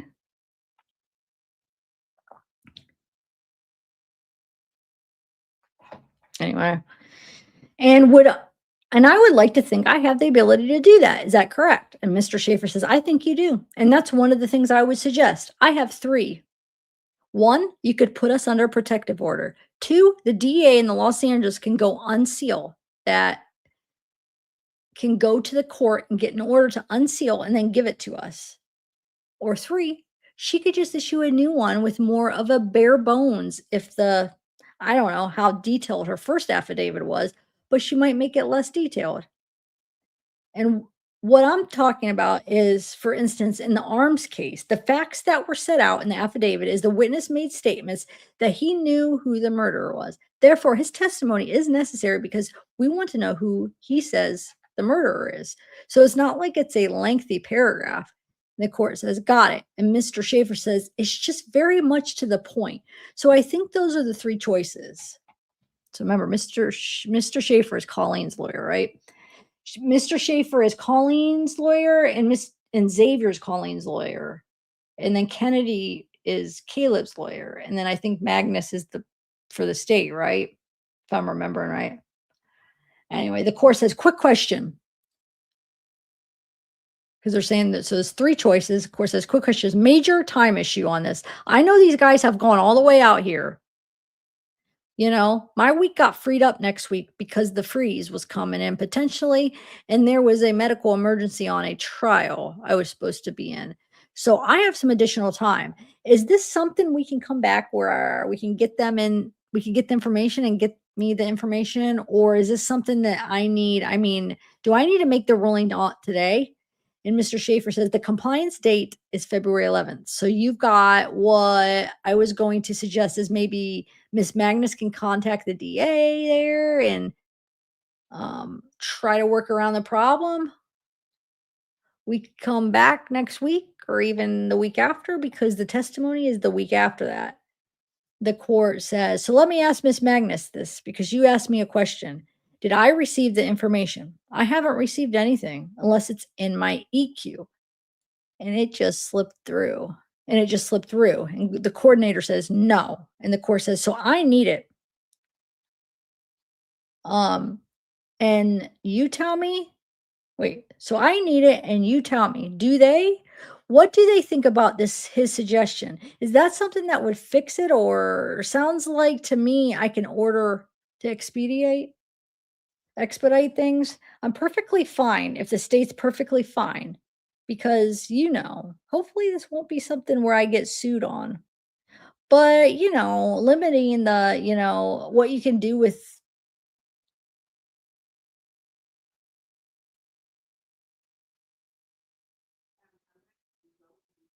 I thought she was talking to me anyway. But, limiting the, what you can do with the information in some type of protective order, I don't know what would be the fastest. I don't, what, that's kind of what I'm thinking. If we dot the I's and cross the T's, gives them an opportunity to, look at it so they can present their argument, and then gives me the opportunity to look at it as well. What's your thinking on that, Miss Magnus? Miss Magnus says, my thought is that I think this is an unnecessarily rushed, and there probably needs to be some more work done to make sure that we're all in compliance and that the defense has proper notice. What I don't know, what I don't know, because I have the California paperwork, that I can provide a copy to court. And there's obviously information pertaining to the grand jury investigation. And I sworn affidavit in support of the request that was made with the California court. The question of providing sufficient notice to the defense as to why their clients are being subpoenaed and their presence is being requested before the grand jury. I don't know how detailed that notice needs to be. Unfortunately, honestly, I stepped into this morning when I walked into grand jury, and the court says that's part of the reason I'm pausing, because his three suggestions that maybe, and then Miss Magnus says, and I'm not saying that those aren't all good suggestions. What I don't know is whether or not we can satisfy your notice requirement from the testimony of these detectives as to the nature of the investigation. And Mr. Schaefer says, I mean, I don't know how free they are to disclose. If you can't disclose what's in the affidavit, I don't know. I mean, I'd be happy to cross examine one or both of them, but I don't know if that's what they want to do. So she's so loud. Oh my God. I'm having trouble read. I feel like we're reading over each other. That's how loud. Okay, hold on. I'm about to put in my headphones, but then you guys can still hear it. But if I can't hear, because it's distracting for some reason, I'm trying to read. I'm gonna put these in. Is it no? Can you guys follow? Okay. If you can't disclose what's in the affidavit, I don't know. I mean, I'd be happy to cross-examine one or both of them, but I don't know if that's what they want to do. And Mrs. Magner says, "Well, probably not." And that's what and here's the dilemma that I'm having, is that in the past, when we have done this type of proceeding, the establishing materiality of the witness and the necessity for them to appear was all based on paperwork and certification and the affidavits that were provided in the out-of-state court. So that there was already a judicial finding of materiality. And Mr. Schaefer says, "Was that given to the witness?" And Magda says, "I've only handled them where it wasn't a grand jury." Schaefer says, "Because I have had cases where we are given the underlying petition, the affidavit, all of that, and then the truth is there's in none of those cases was I able to make a substantive argument as to why there was no materiality." And Magnus says, "Right," and the court says, "Right."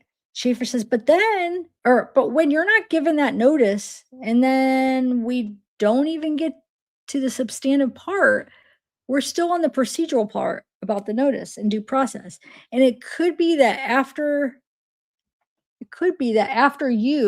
if on Wednesday you send me whatever the DA authorizes you to give me or the court authorizes, I might tell you, we don't even need a hearing. Just sign an order and we'll go. And Mr. Kennedy says, we could sign a waiver. And Magnus says, right? Kennedy says, is that what you do in these cases? Sometimes the witness, generally, sir, there's a clerk. This was filed with the clerk and it generates you a cause number in this county. That would be in the Re-Burke, or that would be in Re-Burke. And so then you would get presented with that, with all the supporting documents. You would issue an order for a hearing like this. And then, I mean, this is coming from a Dallas County district attorney. I mean, I got this off the internet, but it was kind of like to all other district attorneys. Once the judge reads the motion and agrees to issue the order for this materiality hearing, the witness is then presented the order with all the supporting documents attached. And the court says, that kind of makes sense. Wait, who said this one though? Okay, so of course that kind of makes sense. Magnus says, and I absolutely agree with that, because every time I've ever done this before, it has been with a case that has been indicted and the witnesses are being called to testify in trial. And the court says, and part of that might have been my fault because I thought I was going to be in a jury trial all next week. I'm 60% of the time. I'm here 60% of the time. I'm in Grimes County 40% of the time. I'm the only district judge. So I'm not like, I tell all the Harris County attorneys who come out here that they'll tell my coordinator, we'll just move it to the next day. Well, I've got 3 judges and 4 judges in one courtroom. So, it's just hard to get something scheduled. So I was trying to accommodate everybody by doing this kind of short notice. So I don't mind taking the blame on some of that from the state. They were just they knew that they were trying to make this deadline, but we do have some time now. My only problem is going to be, I'm looking at my calendar, my court reporter has been, well, we don't have to put any of this on the record. Discussion off the record. And the court says, let the record reflect that after being off the record, we discussed kicking this case down the road, kicking the can down the road for a little bit so that we can make sure that all parties, including the court, has the proper paperwork to review in case and possibly if a hearing is needed. And it might be that if it's not needed or the defense doesn't feel like it's warranted, um, that we might have a waiver of this issue. But we've decided parties are going to work through it, see if we can work a resolution. And if we can't reach a resolution before February 2nd, we will have a hearing on this issue February 2nd at 1:30. Anything else from the state? No, Your Honor. Anything else from the defense? No, sir. No, sir. Okay, I think we're good. We're off the record. Okay. Uh, and then County of Waller, Texas, I, Robin Wiley, official court reporter in the 56th District Court, blah, blah, blah, do hereby certify that the above foregoing contains true, correct transcription. Okay. I further certify that this reporter's record of the proceedings truly correct. Okay, blah, blah, blah. We know where that's saying. Okay. Reporter's record, volume 2 of volume 3. This is from 2nd day of February. The following proceedings came on to be heard in the above entitled numbered. In Waller County, Texas. Let me take a sip of this really quick. All right. Ooh, when it sits too long on that. Okay. This is under cause, people of the state, California versus Burke. Caleb, I can take this off now. I feel like I have to scream, but it does block out. That was distracting. Oh, she's still talking. Well, the people of state, California versus David. Dawood witness, finally, blah, blah, blah. Read the people of the state versus David, Colleen Burke witness. And Mr. Are we going to take these one at a time or do we want to do that? How do we want to do this? Martina says, you are here on Colleen Burke, right? Martina says, yes, Your Honor. Mr. Schaefer says, and I are on Colleen Burke and Dawood Burke. So, wait.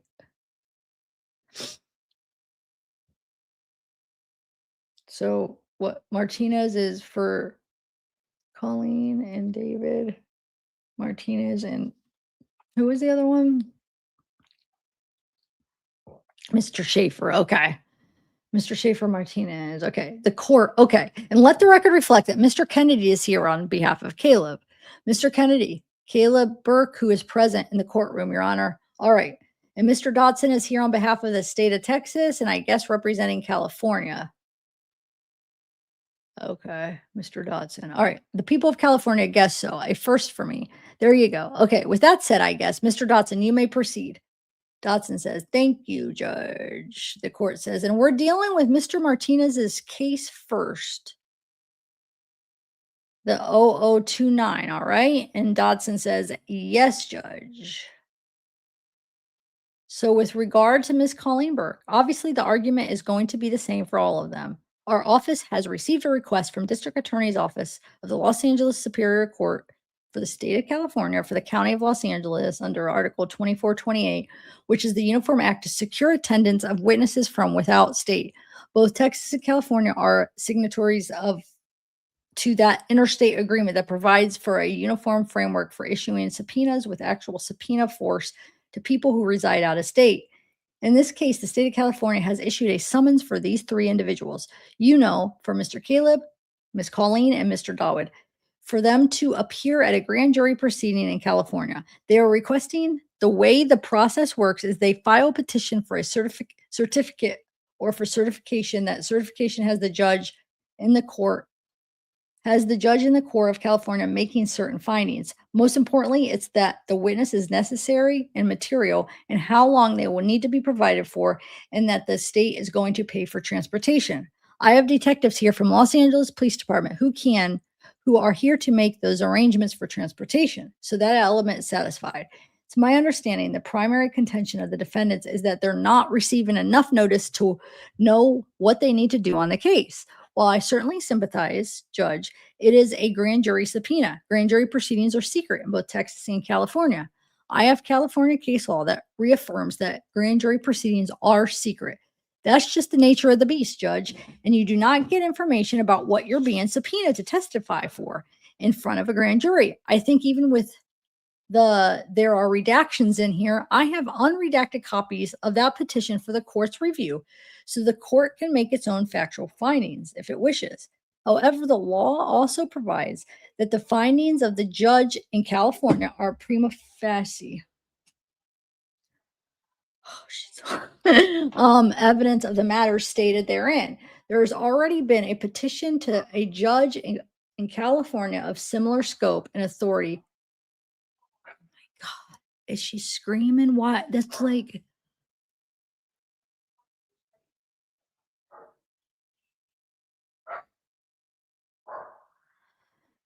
and would be petitioned to a judge of California of similar scope and authority as this court who has made those findings already. So in this case, Judge, I would ask that the court find that the witnesses are necessary and material. Again, I think if the court reviews what's in the certification, it will also agree that the matters are necessary and material. I don't think it's a secret to anyone at this point that Mr. David Burke is a musician who is quite famous. And this matter concerns a car that was registered to him at these witnesses' addresses here in Houston that had a dismembered, decomposing body in it. And they're hearing this. David's family is hearing this. They're hearing that your son's car had a freaking dismembered, decomposing body in it. What do you have to say? That's what the case is. How much else do you need to know? The testimony is about Celeste and what you know about her and what you know about her and David's relationship. It doesn't take a rocket scientist, okay? I mean, what? They don't need to know the specifics of the case. They're not the defendant. It's not their defense. I don't understand. It's driving me nuts because they don't need to know that. Yeah, David needs to know it to build a defense, but the witnesses don't. I'm sorry. It's just driving me nuts. Anyway, this matter concerns the car. Okay, I already read that. I'm not gonna read that again. I would say if a car with a dismembered, decomposing body is registered to your home address, that is something you should expect to be questioned by authorities about. And that's what this is, Judge. So I'm asking this court to find their necessary and material. I'm asking you to find that it will not cause them undue hardship. And again, LAPD detectives are here to make sure that they get a flight, they get a hotel, they get a room and lodging, and it will not cause undue hardship to them that the court issued those subpoenas on behalf of California. It's so hard because she always puts it on speaker. And the court says, okay, Mr. Martinez. And Mr. Martinez says, yes, Your Honor. If I might just take a step back and advise the court of what we actually received this afternoon. The court says, okay.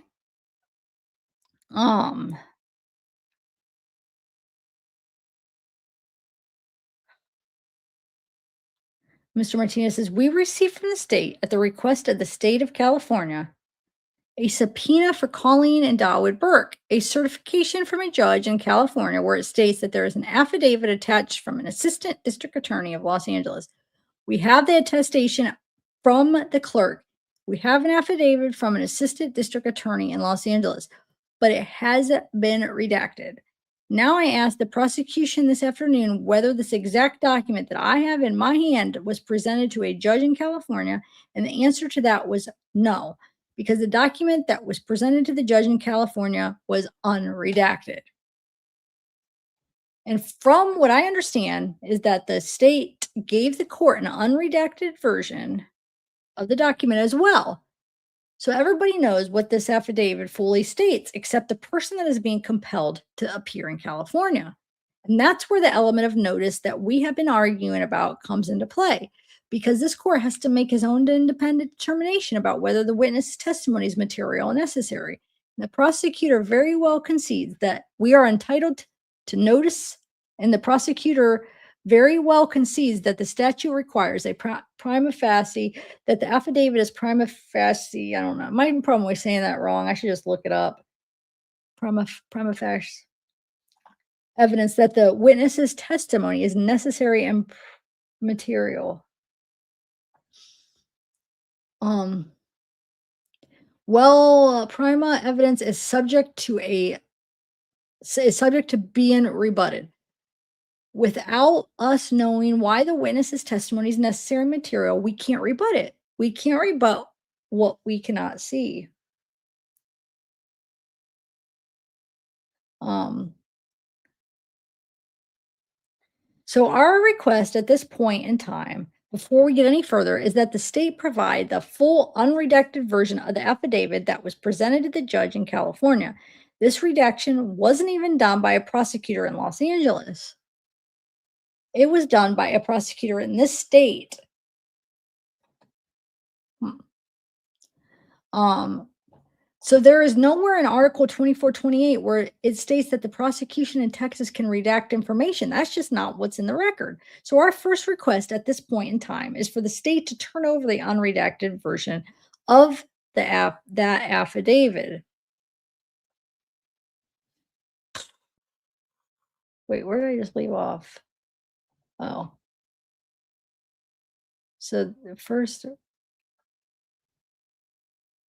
wants the state of Texas to turn over the unredacted version because the state of Texas is the one that redacted it, right? And I know what the argument is going to be. The argument is going to be, well, this is grand jury material, but this whole affidavit is grand jury material. The unredacted portion of it goes into the details of the case, who the target of the investigation. So the prosecutor cannot pick and choose what evidence in the affidavit is going to be redacted and what portion of the affidavit he's going to give to us. It's either all grand jury material or, it's not. So, our first request, Your Honor, is for the state to provide the unredacted portion of the affidavit in order for us to make some effort to rebut that the witness's testimony is necessary and material.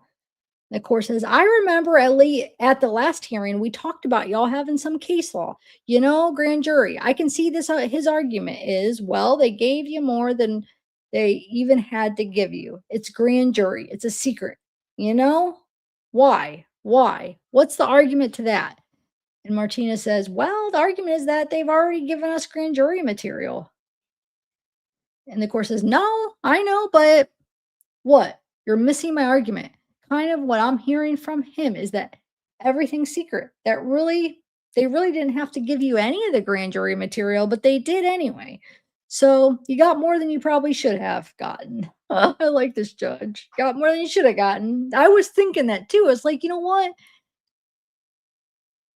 With that argument, it's like they didn't have to give them any. So you are getting some. So it's like, it's one of those things you can't win. It's like, well, we already have some of it, so it's already not a secret. Well, then we won't give you any. Then you just going blind. Well, no, we got to know some of it, so they give them some of it. And it's like, well, look, you already gave us that. You might as well give it to us because you already basically broke the secrecy. Oh my lord, what a headache. Anyway, says anyway, so they have to give you the material anyway. So you got more than you probably should have gotten, and you were put on notice. It's for grand jury. It's a secret, Why isn't that enough? And Martinez says it doesn't give us notice. This affidavit here, as it's redacted, as far as Miss Burke is concerned, this affidavit, because you're going to need to make a finding about whether her testimony is necessary material.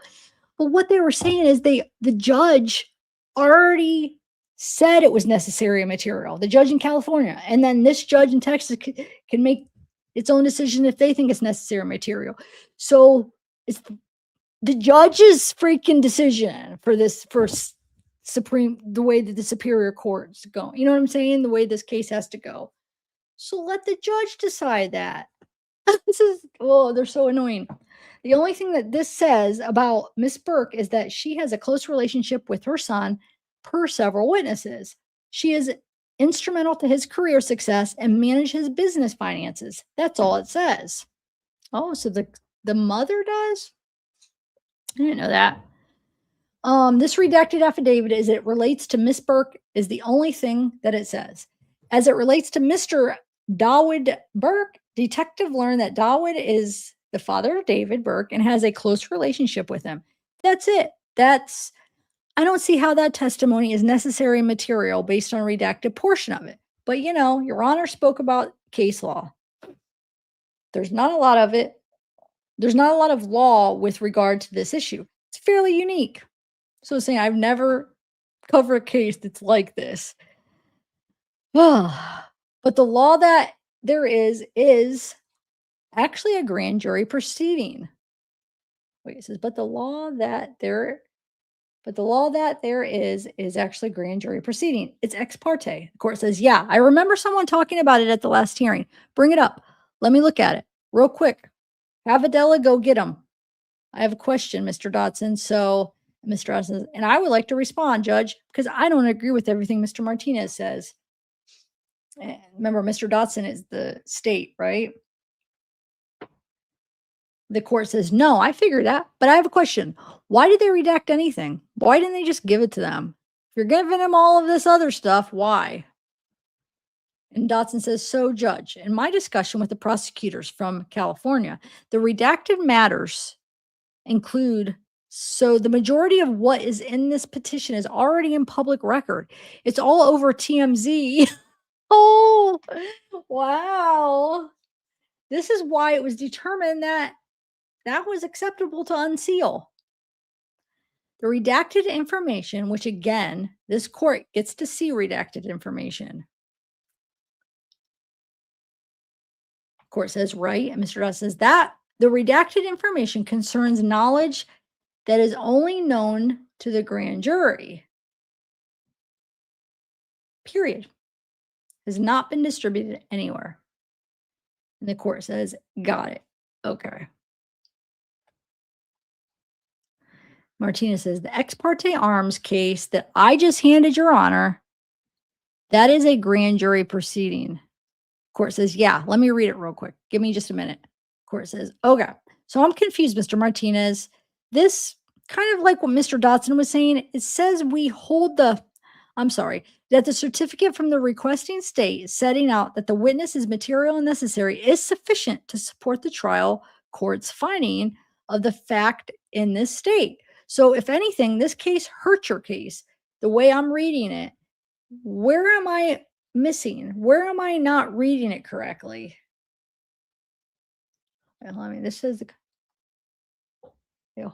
this says kind of like what Mr. Dotson was saying. It says we hold the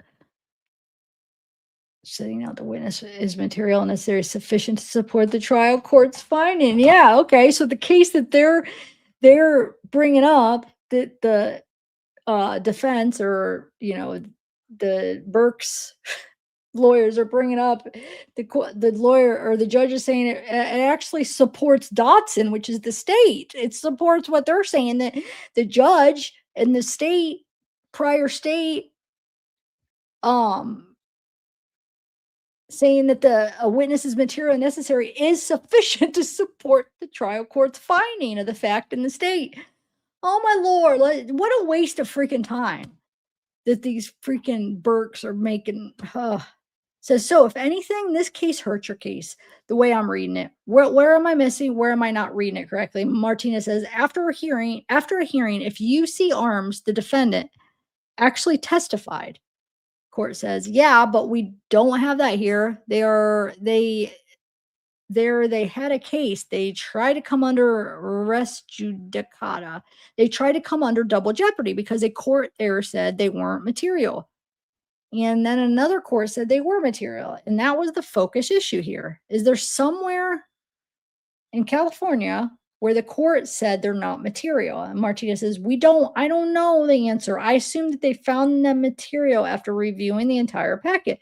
But here's where arms is really instructive. If you look at the procedure of arms, a California judge signs off on a certificate. Attached to that certificate is the affidavit from, I believe, the law enforcement official or a district attorney. That affidavit lists out all the reasons why that witness is material and necessary. That entire packet, unredacted, untouched, makes it to state court in Texas. That is not what happened here. What happened here is a California judge receives a certificate, receives an affidavit that's unredacted, and then sends it over to the state. The state then, probably at the request of California, although I don't know, goes in and actually redacts information from the affidavit. And Dotson says, Judge, I have to object. Misstatement of fact. That is not true. These packets have been forwarded to the court in their unredacted entirety. And Martinez says, well, we have the redacted version. What are we getting is a redacted affidavit. I'm not talking, I don't know what you have or if you have the unredacted version, but what we have is the redacted portion. That defendant in arms got the entire thing without any redactions.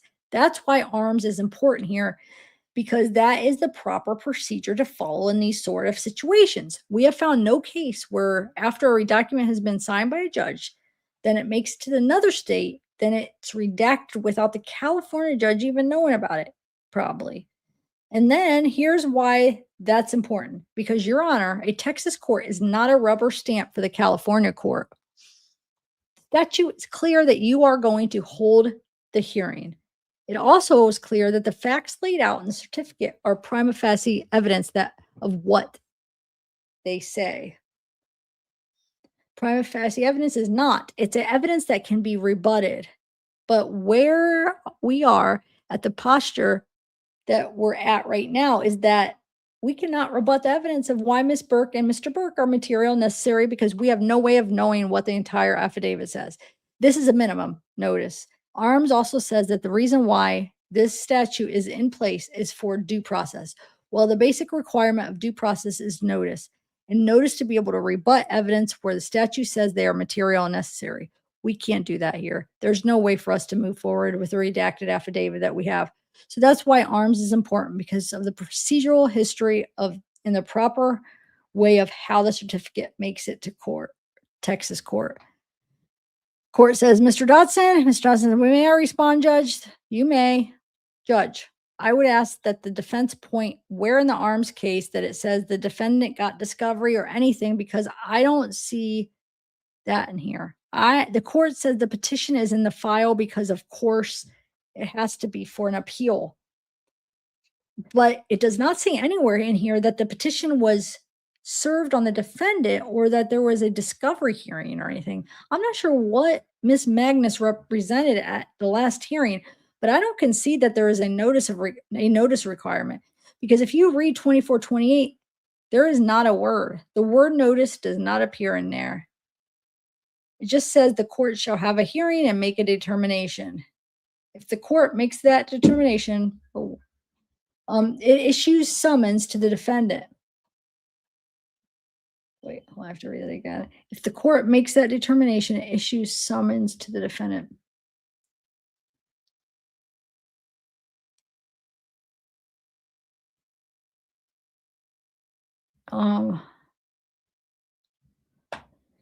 They are correct that it doesn't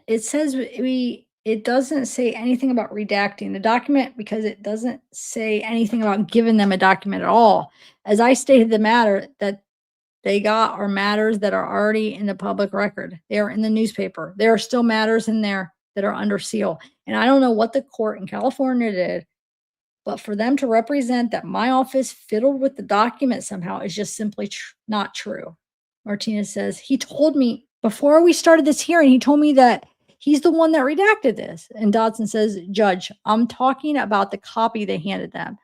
Mr. Martinez is here representing the court, representing to the court that the court must have received an edited copy somehow, which is not true.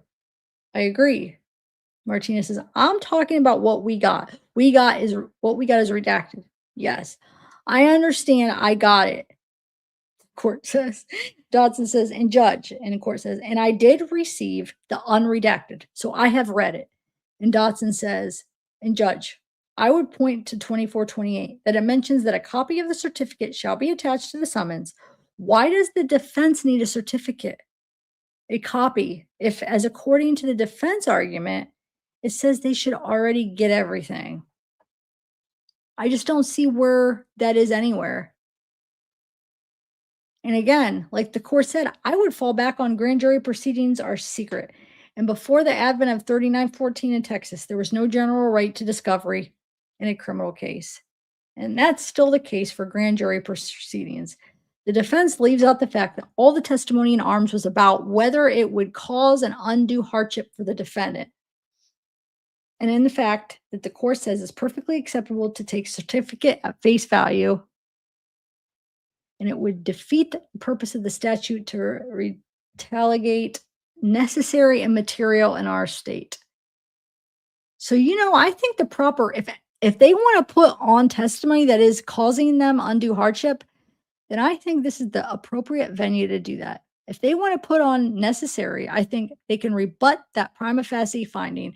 The way to rebut it would be for their witness to take the stand and say, I have no idea what this is about. And the court, as the finder of fact, can take that at face value or not. Again, I think the material that they were provided gives them more than sufficient notice. If there is a notice requirement, which there isn't, because it talks about how a car with a dismembered body in it is registered to their address. That alone would make it necessary and material. But the court has more. The court says, okay, I understand. I think I have a good grasp of the law, the way I'm looking at it.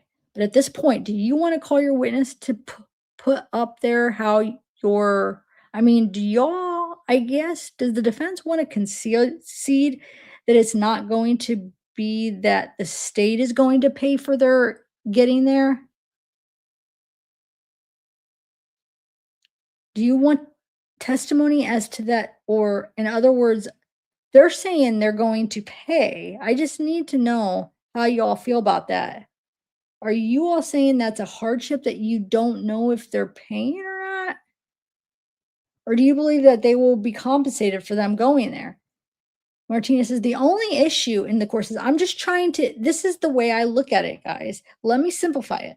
I've got 3-pronged test here that you've given me, and that's in your case. It says after the hearing, the trial court can enter an order directing the witness to appear on the requested date only if it determines that 1, the witness is material necessary to the criminal proceedings or grand jury investigation, which is the main thing we've been talking about. And I can tell you my thinking on that in a minute. And 2, the witness will not be caused undue hardship if compelled to attend the court proceeding in the sister state.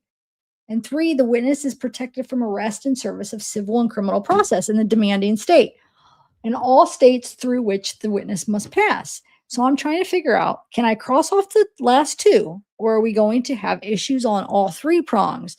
And do we need to put on the full dog and pony show and have them come up and testify? That's my question to you guys. Martinez says, no, judge, just not as to 2 and 3. The only issue is 1, and notice.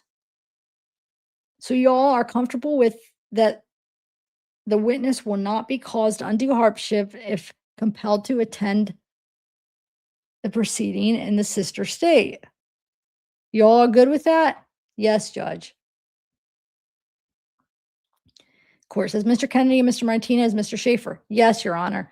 All right. The same with number 3. The witness is protected from arrest, service or civil of criminal process in the demanding state in all states through which the witness must pass. Y'all okay with that?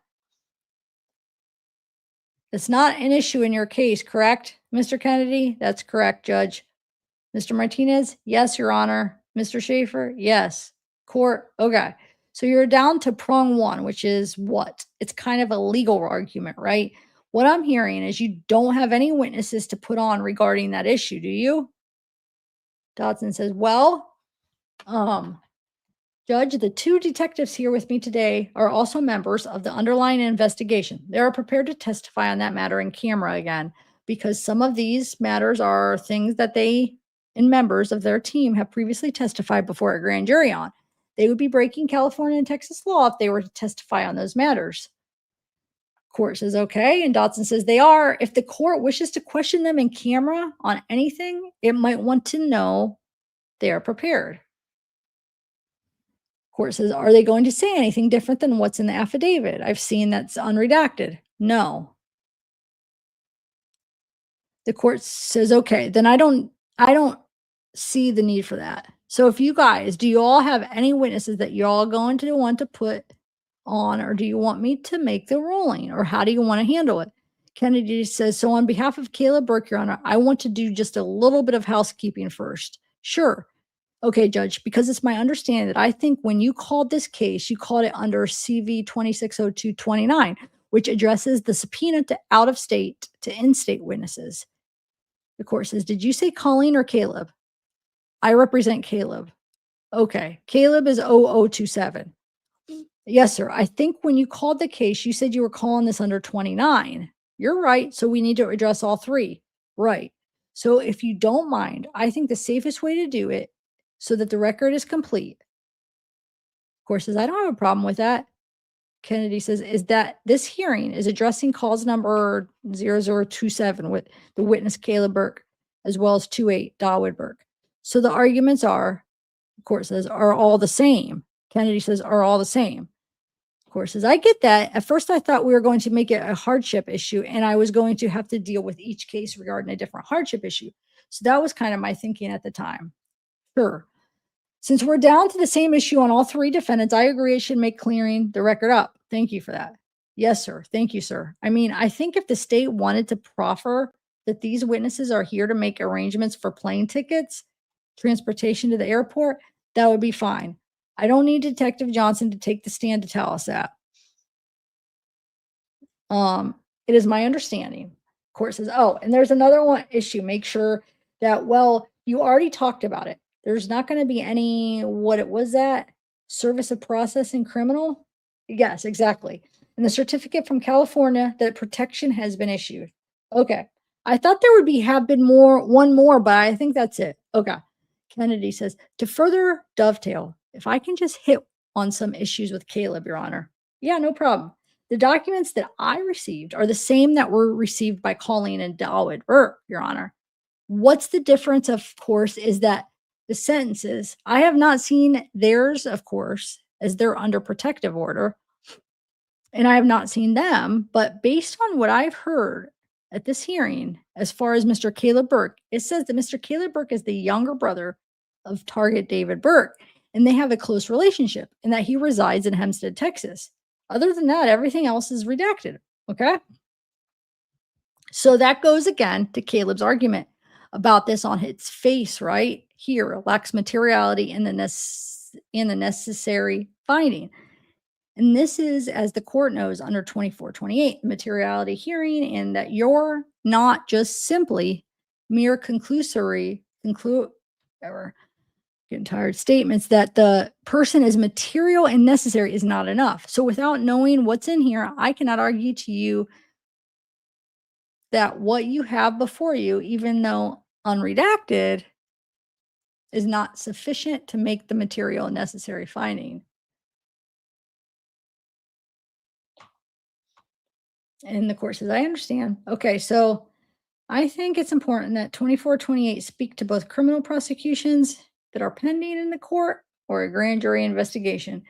Speaks to both pending criminal case and grand jury investigation. It doesn't say this has to do with criminal investigation and these are the rules you follow. But hold on. If there's a grand jury investigation, then you treat it differently. This tells you that they're supposed to be served with and how it's supposed to be handled. So 2428 speaks to criminal grand jury investigations. So we're kind of being told normally if it was a criminal matter, you guys would get it all. You would know exactly what's going on. But since this is a grand jury investigation, you don't get it. That it's not in 2428. And so I suggest, and the court says, do you have a case that says that? Kennedy says, I don't. That's my reading of it. And as Mr. Martinez pointed out to the court, sadly, the case law on this is almost non-existent. The court says, that's when it ends up in my lap. And I get to be Martinez says, and I do want to, just one more thing, Judge. As far as, I think there was some comment by the state that there wasn't an actual hearing in arms. There was, because the affidavit is fairly detailed as to what the investigation was in arms. Right in front of you guys, or the court says, yeah, I mean, I've read arms right in front of you guys, so I know pretty much what it says. So I'm good with that. But if you're trying to put that on record, I understand that. Martina says the only other thing that I think we should probably do is admit the redacted copies that we got into evidence, or to admit the redacted copies we got into evidence. So the court says, I think we should. We'll admit the redacted copies and then we'll, under seal, admit the other copies that I've read as well. That way, the Court of Appeals, I assume this is going up possibly, will have that for their purview. Martinez says, and then, Judge, I did just do defendants one, and I put C. Burke at the bottom just to make sure that it's reference to Colleen Burke, and the same with Mr. Dawood Burke. All right. Any objection? No. Okay. So that will be admitted. I'm going to, and the court says, no, you're fine. Go ahead. Mr. Kennedy said, I'm going to offer the same for Caleb, and I've noticed the cause number at the bottom of the exhibit sticker. Okay. Any objection? No. Mr. Schaefer, did you want to admit yours as well, or are you good enough? It's good enough. The only other thing I would point out, the court put us under a protective order, so we're all barred from discussing this with anyone outside of our defense, whether we have privy to what's in the redacted part or not.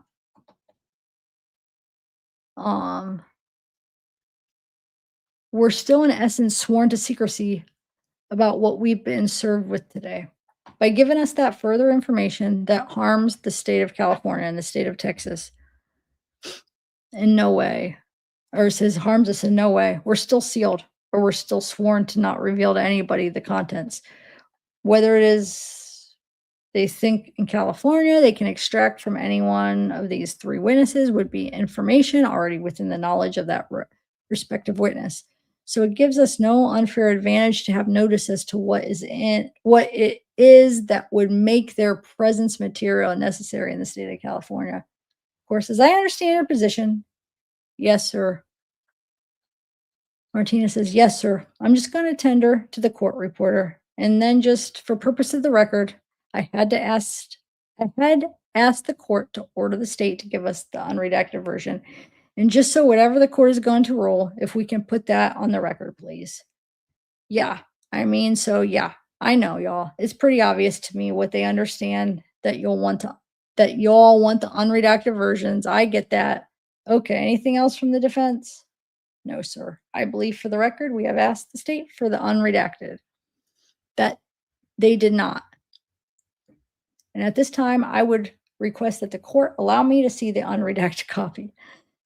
Court says, all right, anything else from the state? No, sir. Other than I would object to the request as violating the grand jury secrecy provisions of both California and Texas. Got it. Okay, guys. And judges at my level love making new law. But I love the Court of Appeals because if I get it wrong, then they get it right. I always look at it like I'm calling balls and strikes, and those guys go back and look at the TV and figure out if I got it right or not. So it doesn't bother me. You know, my predecessor said you should just roll and never comment on how you think. But I always comment on how I think. If I get it wrong, then they know why I did what I did. So I feel like I'm in a balancing test here, okay? But what comforts me, and I think I'm making the right decision, is in the case that you provided, the arms case, it gives me the three-prong test. And the issue that I'm dealing with is the witness is material and necessary to criminal proceedings of a grand jury investigation. Or is the witness, okay, it's asking a question, right? Well, in the same case, they say, we hold that the certificate from the requesting state setting out that the witness is material necessary is if sufficient to support. Is sufficient to support the trial's court's finding of the fact. So, you know, it lets me rely on what the other court said. I've looked at it. I didn't see anything in there that in my mind would violate the court's ruling. And so I feel like I do have to, you know, just like CPS cases, I have to take stuff in camera all the time. And sometimes that doesn't go out. And that's stuff that grand jury did get to see, but yet I didn't order or release it to the parties. And, you know, I was even laughing. We just got a new associate judge. I swore him in today, and I had to tell him he's a new employee. They changed the law after Roe versus Wade in Washington. They've even done it at the state level where my employees have to swear that they understand they can't release anything or it could be a felony. So things, even when they're told not to say things on high profile cases, somehow end up with TMZ or somehow end up in the world. Oh, I gotta take a sip of this.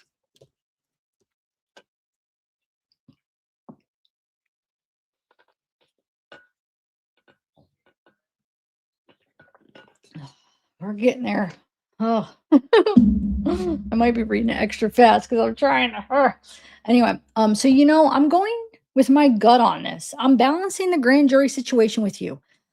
You're kind of what you're saying is there's a notice requirement, and I'm not thinking that that's the issue, even without what your case says. Where I have the ability to just kind of rely on the California court, which is kind of what I think this says. But even when I look at it myself, I still think these witnesses are material and necessary because of the relationship that's involved with the witnesses and the defendant. So my ruling is going to be that they are too. To go to California and honor the subpoena by California. Anything else from the defense? And deny our request to have them turn over the unredacted. Martinez says that. And the court says, yes, I'm going to deny that at this point. Yep. I'm going to allow it to stay redacted. Okay. Kennedy says, because procedurally, at this point, now that you made that finding, you serve them with summons with a copy of the certificate attached. Okay. And we ask that you serve them to the summons with the certificate attached and the unredacted affidavit under the protective order is our request. Okay. Do we have that available? Dotson says, Judge, I do have all of that information, but I would object to attaching the affidavit because that is something that I was informed is under seal of 2428, provides for attaching the certificate, not the affidavit. All right. Is that correct of what the statute says? Certificate, not the affidavit? Kennedy says, it says that you shall serve the witness with the summons and a copy of the certificate. Court says, okay, well, then we'll do what the statute says. So at least I have some guidance there.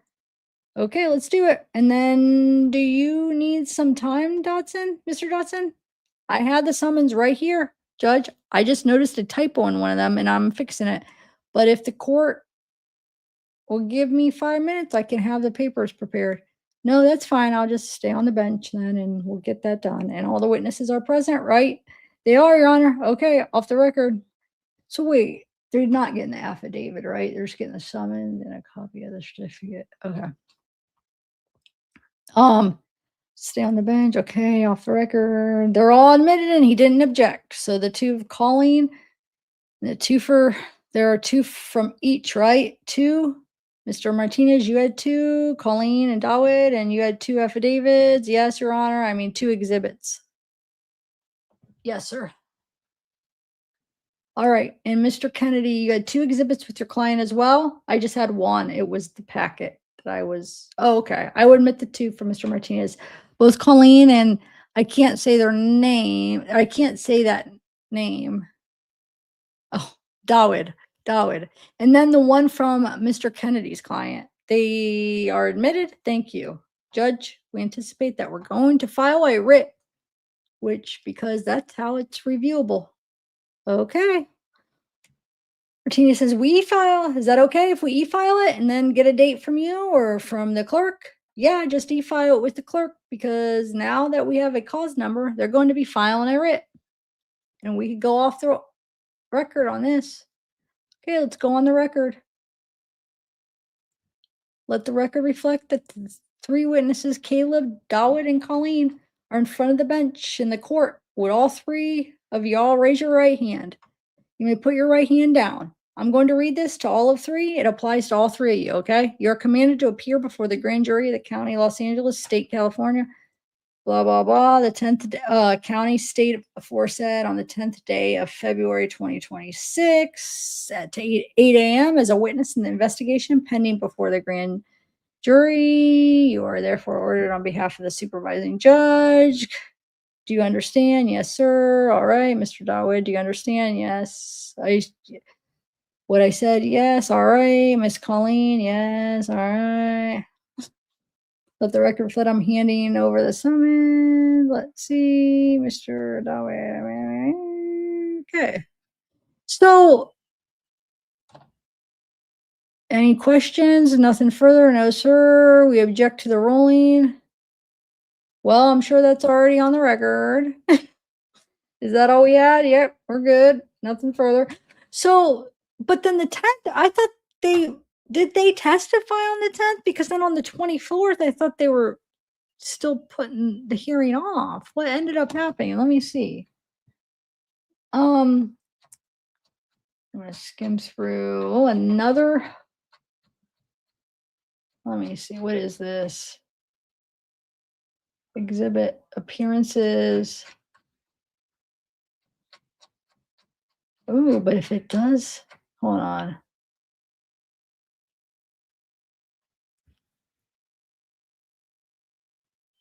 This is the 6th day of February. Redacted documents from California. Okay, so here's the redacted documents. Okay, let's see. What is February 10th, 8 a.m. Okay, you're ordered on behalf of supervising judge. Okay, that's just the order. Okay. Well, let me zoom out a little bit.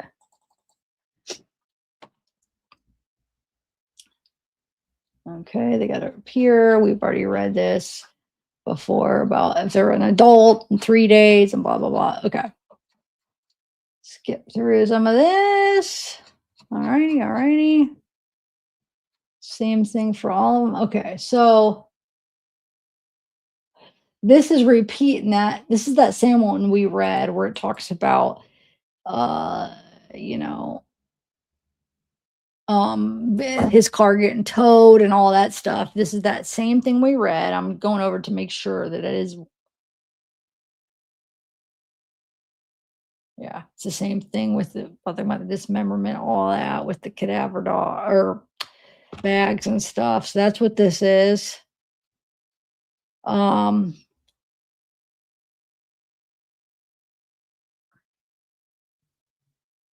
yeah, and it's going over. Just talk about how Caleb has a close relationship with gives his birthday. Let me make sure.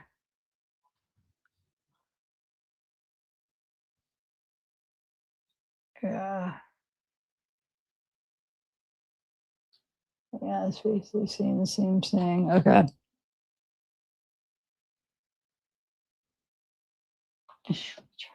Proceed. Okay. Okay, so now this is redacted documents from California. Colleen. This is going to be the same thing now for Colleen. It's going to say the same thing. It's the redacted thing that we went over with the whole talking about finding Celeste and then all this stuff. Okay, so there'll be 3 sets of that. The Dawood. Okay, so this um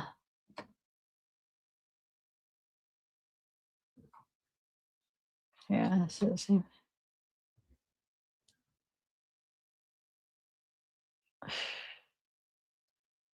But that's what I'm saying. This isn't official. This isn't an indictment yet. They're still investigating because it says, I mean, look at the choices words who may have been a victim of foul play. They're still investigating. So I mean, it's not yet. Like whatever comes from this. But like I said, I'm so unfamiliar with this whole thing because there hasn't been a case like this that's went through like the same stuff. Well, I'm sure there has been, but nothing that I've covered.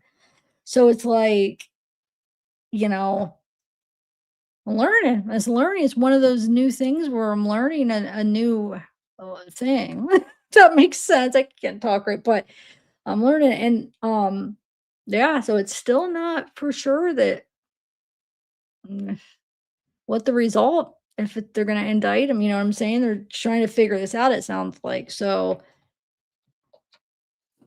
I mean, it's looking like I mean it's going towards that, but who knows what the final like what it's gonna end up concluding to. Okay, so let's see what this is. This is Dawood's now. Cool. I think we're about done. I think Crazy though. I feel like things are gonna move fast now. Maybe. I'm saying that and I'll watch it and I'll go as slow again. But no, I mean, there can't be, gotta be kind of starting to. I mean, I don't think there's gonna be another big break before like they get like how they're like, oh, we'll wait to the end of the or the beginning of the year to continue. And it's like, um, yeah, this is the same thing we read. Finding her in his Tesla, crazy. So he like when they say cadaver bags, so like he had like specific bags for bodies.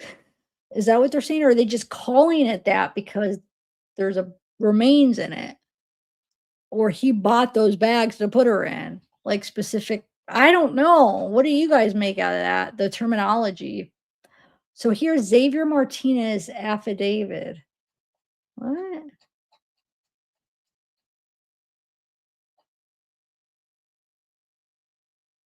Oh, it's his he's one of the attorneys. Hold on, my mom, I want to catch her before she goes. Oh, that's it, guys. All right, so that's all. I am going to end this and go say hi to my mom before she goes to bed. Thanks for sticking around. I feel like there was a pretty big night for this case. Wow, who's all here still? I'm sorry, like when I'm reading documents, I can't read. I like chat. I can't be hot like active in chat. I was trying to get through these before it got too late, so I wasn't able to be active in chat. Like I wasn't going back and forth a lot towards the end to see what you guys were saying. Oh, tears in heaven. Hey, um, oh my god, I know who you are. I'm drawing a blank, but you changed your name. Oh my god, it's on the tip of my tongue. I haven't seen you around in a while. Remind me. Hey, counter cancel culture. Yes. Cat's ear.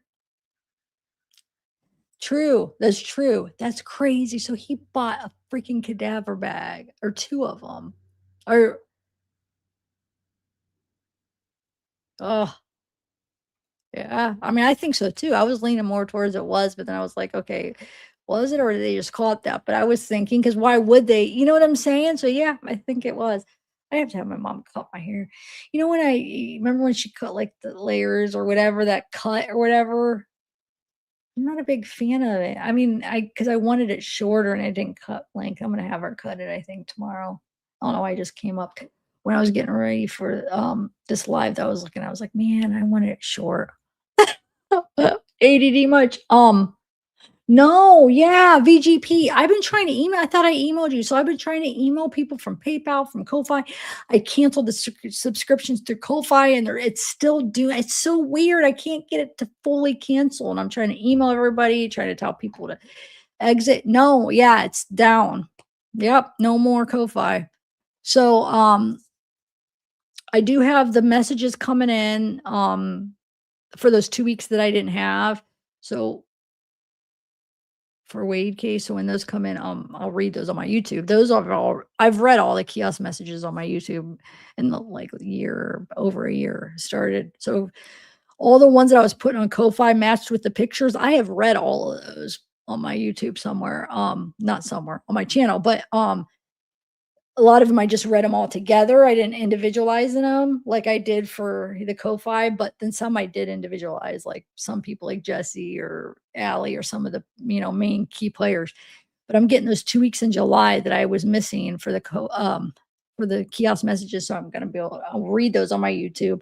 As far as the pictures, no, yep, that was my last platform. So I'll be done with that.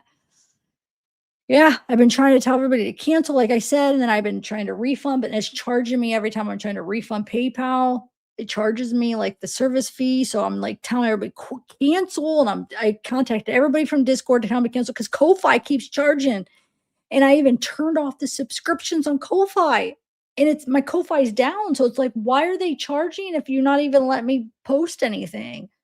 So I went in there where there's a way you could turn off subscriptions. I did that.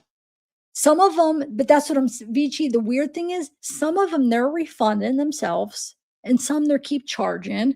So I'm refunding, and then I'm telling people to cancel. So a lot of people I've reached out to try to tell them to cancel, but it shut off my direct messaging. So I can't even reach out through all my Ko-Fi members to tell them to cancel it because it shut it off. So I can't get a hold of everybody from Ko-Fi. I don't know who's all, ever how to contact everybody from Ko-Fi. So I can't even say, hey, cancel. So what I did is a lot of people that Discord link that was supposed to be like together with the Ko-Fi, not everybody signed up for the Discord. But I messaged everybody that's was in the Discord group. Everyone I messaged privately, everyone told them to cancel it. Okay. And then anybody that I had to pay through PayPal, I had emails, I emailed them. The rest, I have no way to contact. Like I said, I did what I could by shutting off the subscriptions. I don't know why Ko-Fi is doing that. They're driving me nuts because then, like I said, they are refunding some themselves, and then some they're not. But my subscription's off, so they shouldn't be charging anybody. It's costing me the service charge for each one that I have to personally refund. But I can't do that with everybody because not all of them I have access to do that. So I don't know. I'm hoping I have uh skate girl, whatever, going in, and she was going in, or who? Wait, what was her name on there? I don't know. One of the Ko-Fi telling people to cancel. Um, sorry, this is a whole nother thing, guys. My Wade stuff. Yeah, so unfortunately, I'll be done with the pictures aspect of it. Hey, I have no other platform to go. I mean, I tried. These wives or won't let me do it. The platforms keep caving to you when they keep caving to them. But as far as the kiosk messages, those, I could do on YouTube because that's within policy and nobody, you know what I'm saying? They can't do anything about that. But so yeah, I just they're done. So that I sent in the check, so I should be getting it. So I'll make some videos. So those of you still are, wanting some Wade stuff, that'll be on my YouTube. But yeah, it's crazy. Ko-Fi sucks. I don't understand why they're like, my page is still up. I can't post anything new, so it's worthless. It's suspended. But I also can't the first thing they cut off even when it was under I tried to appeal it, lost. Even when it was under appeal, I they cut off the direct messaging. Like, why would you do that? I need to get a hold of everybody and tell them. So yeah, thanks, Steph. I better hurry up. I think my mom's going to bed. All right, bye guys.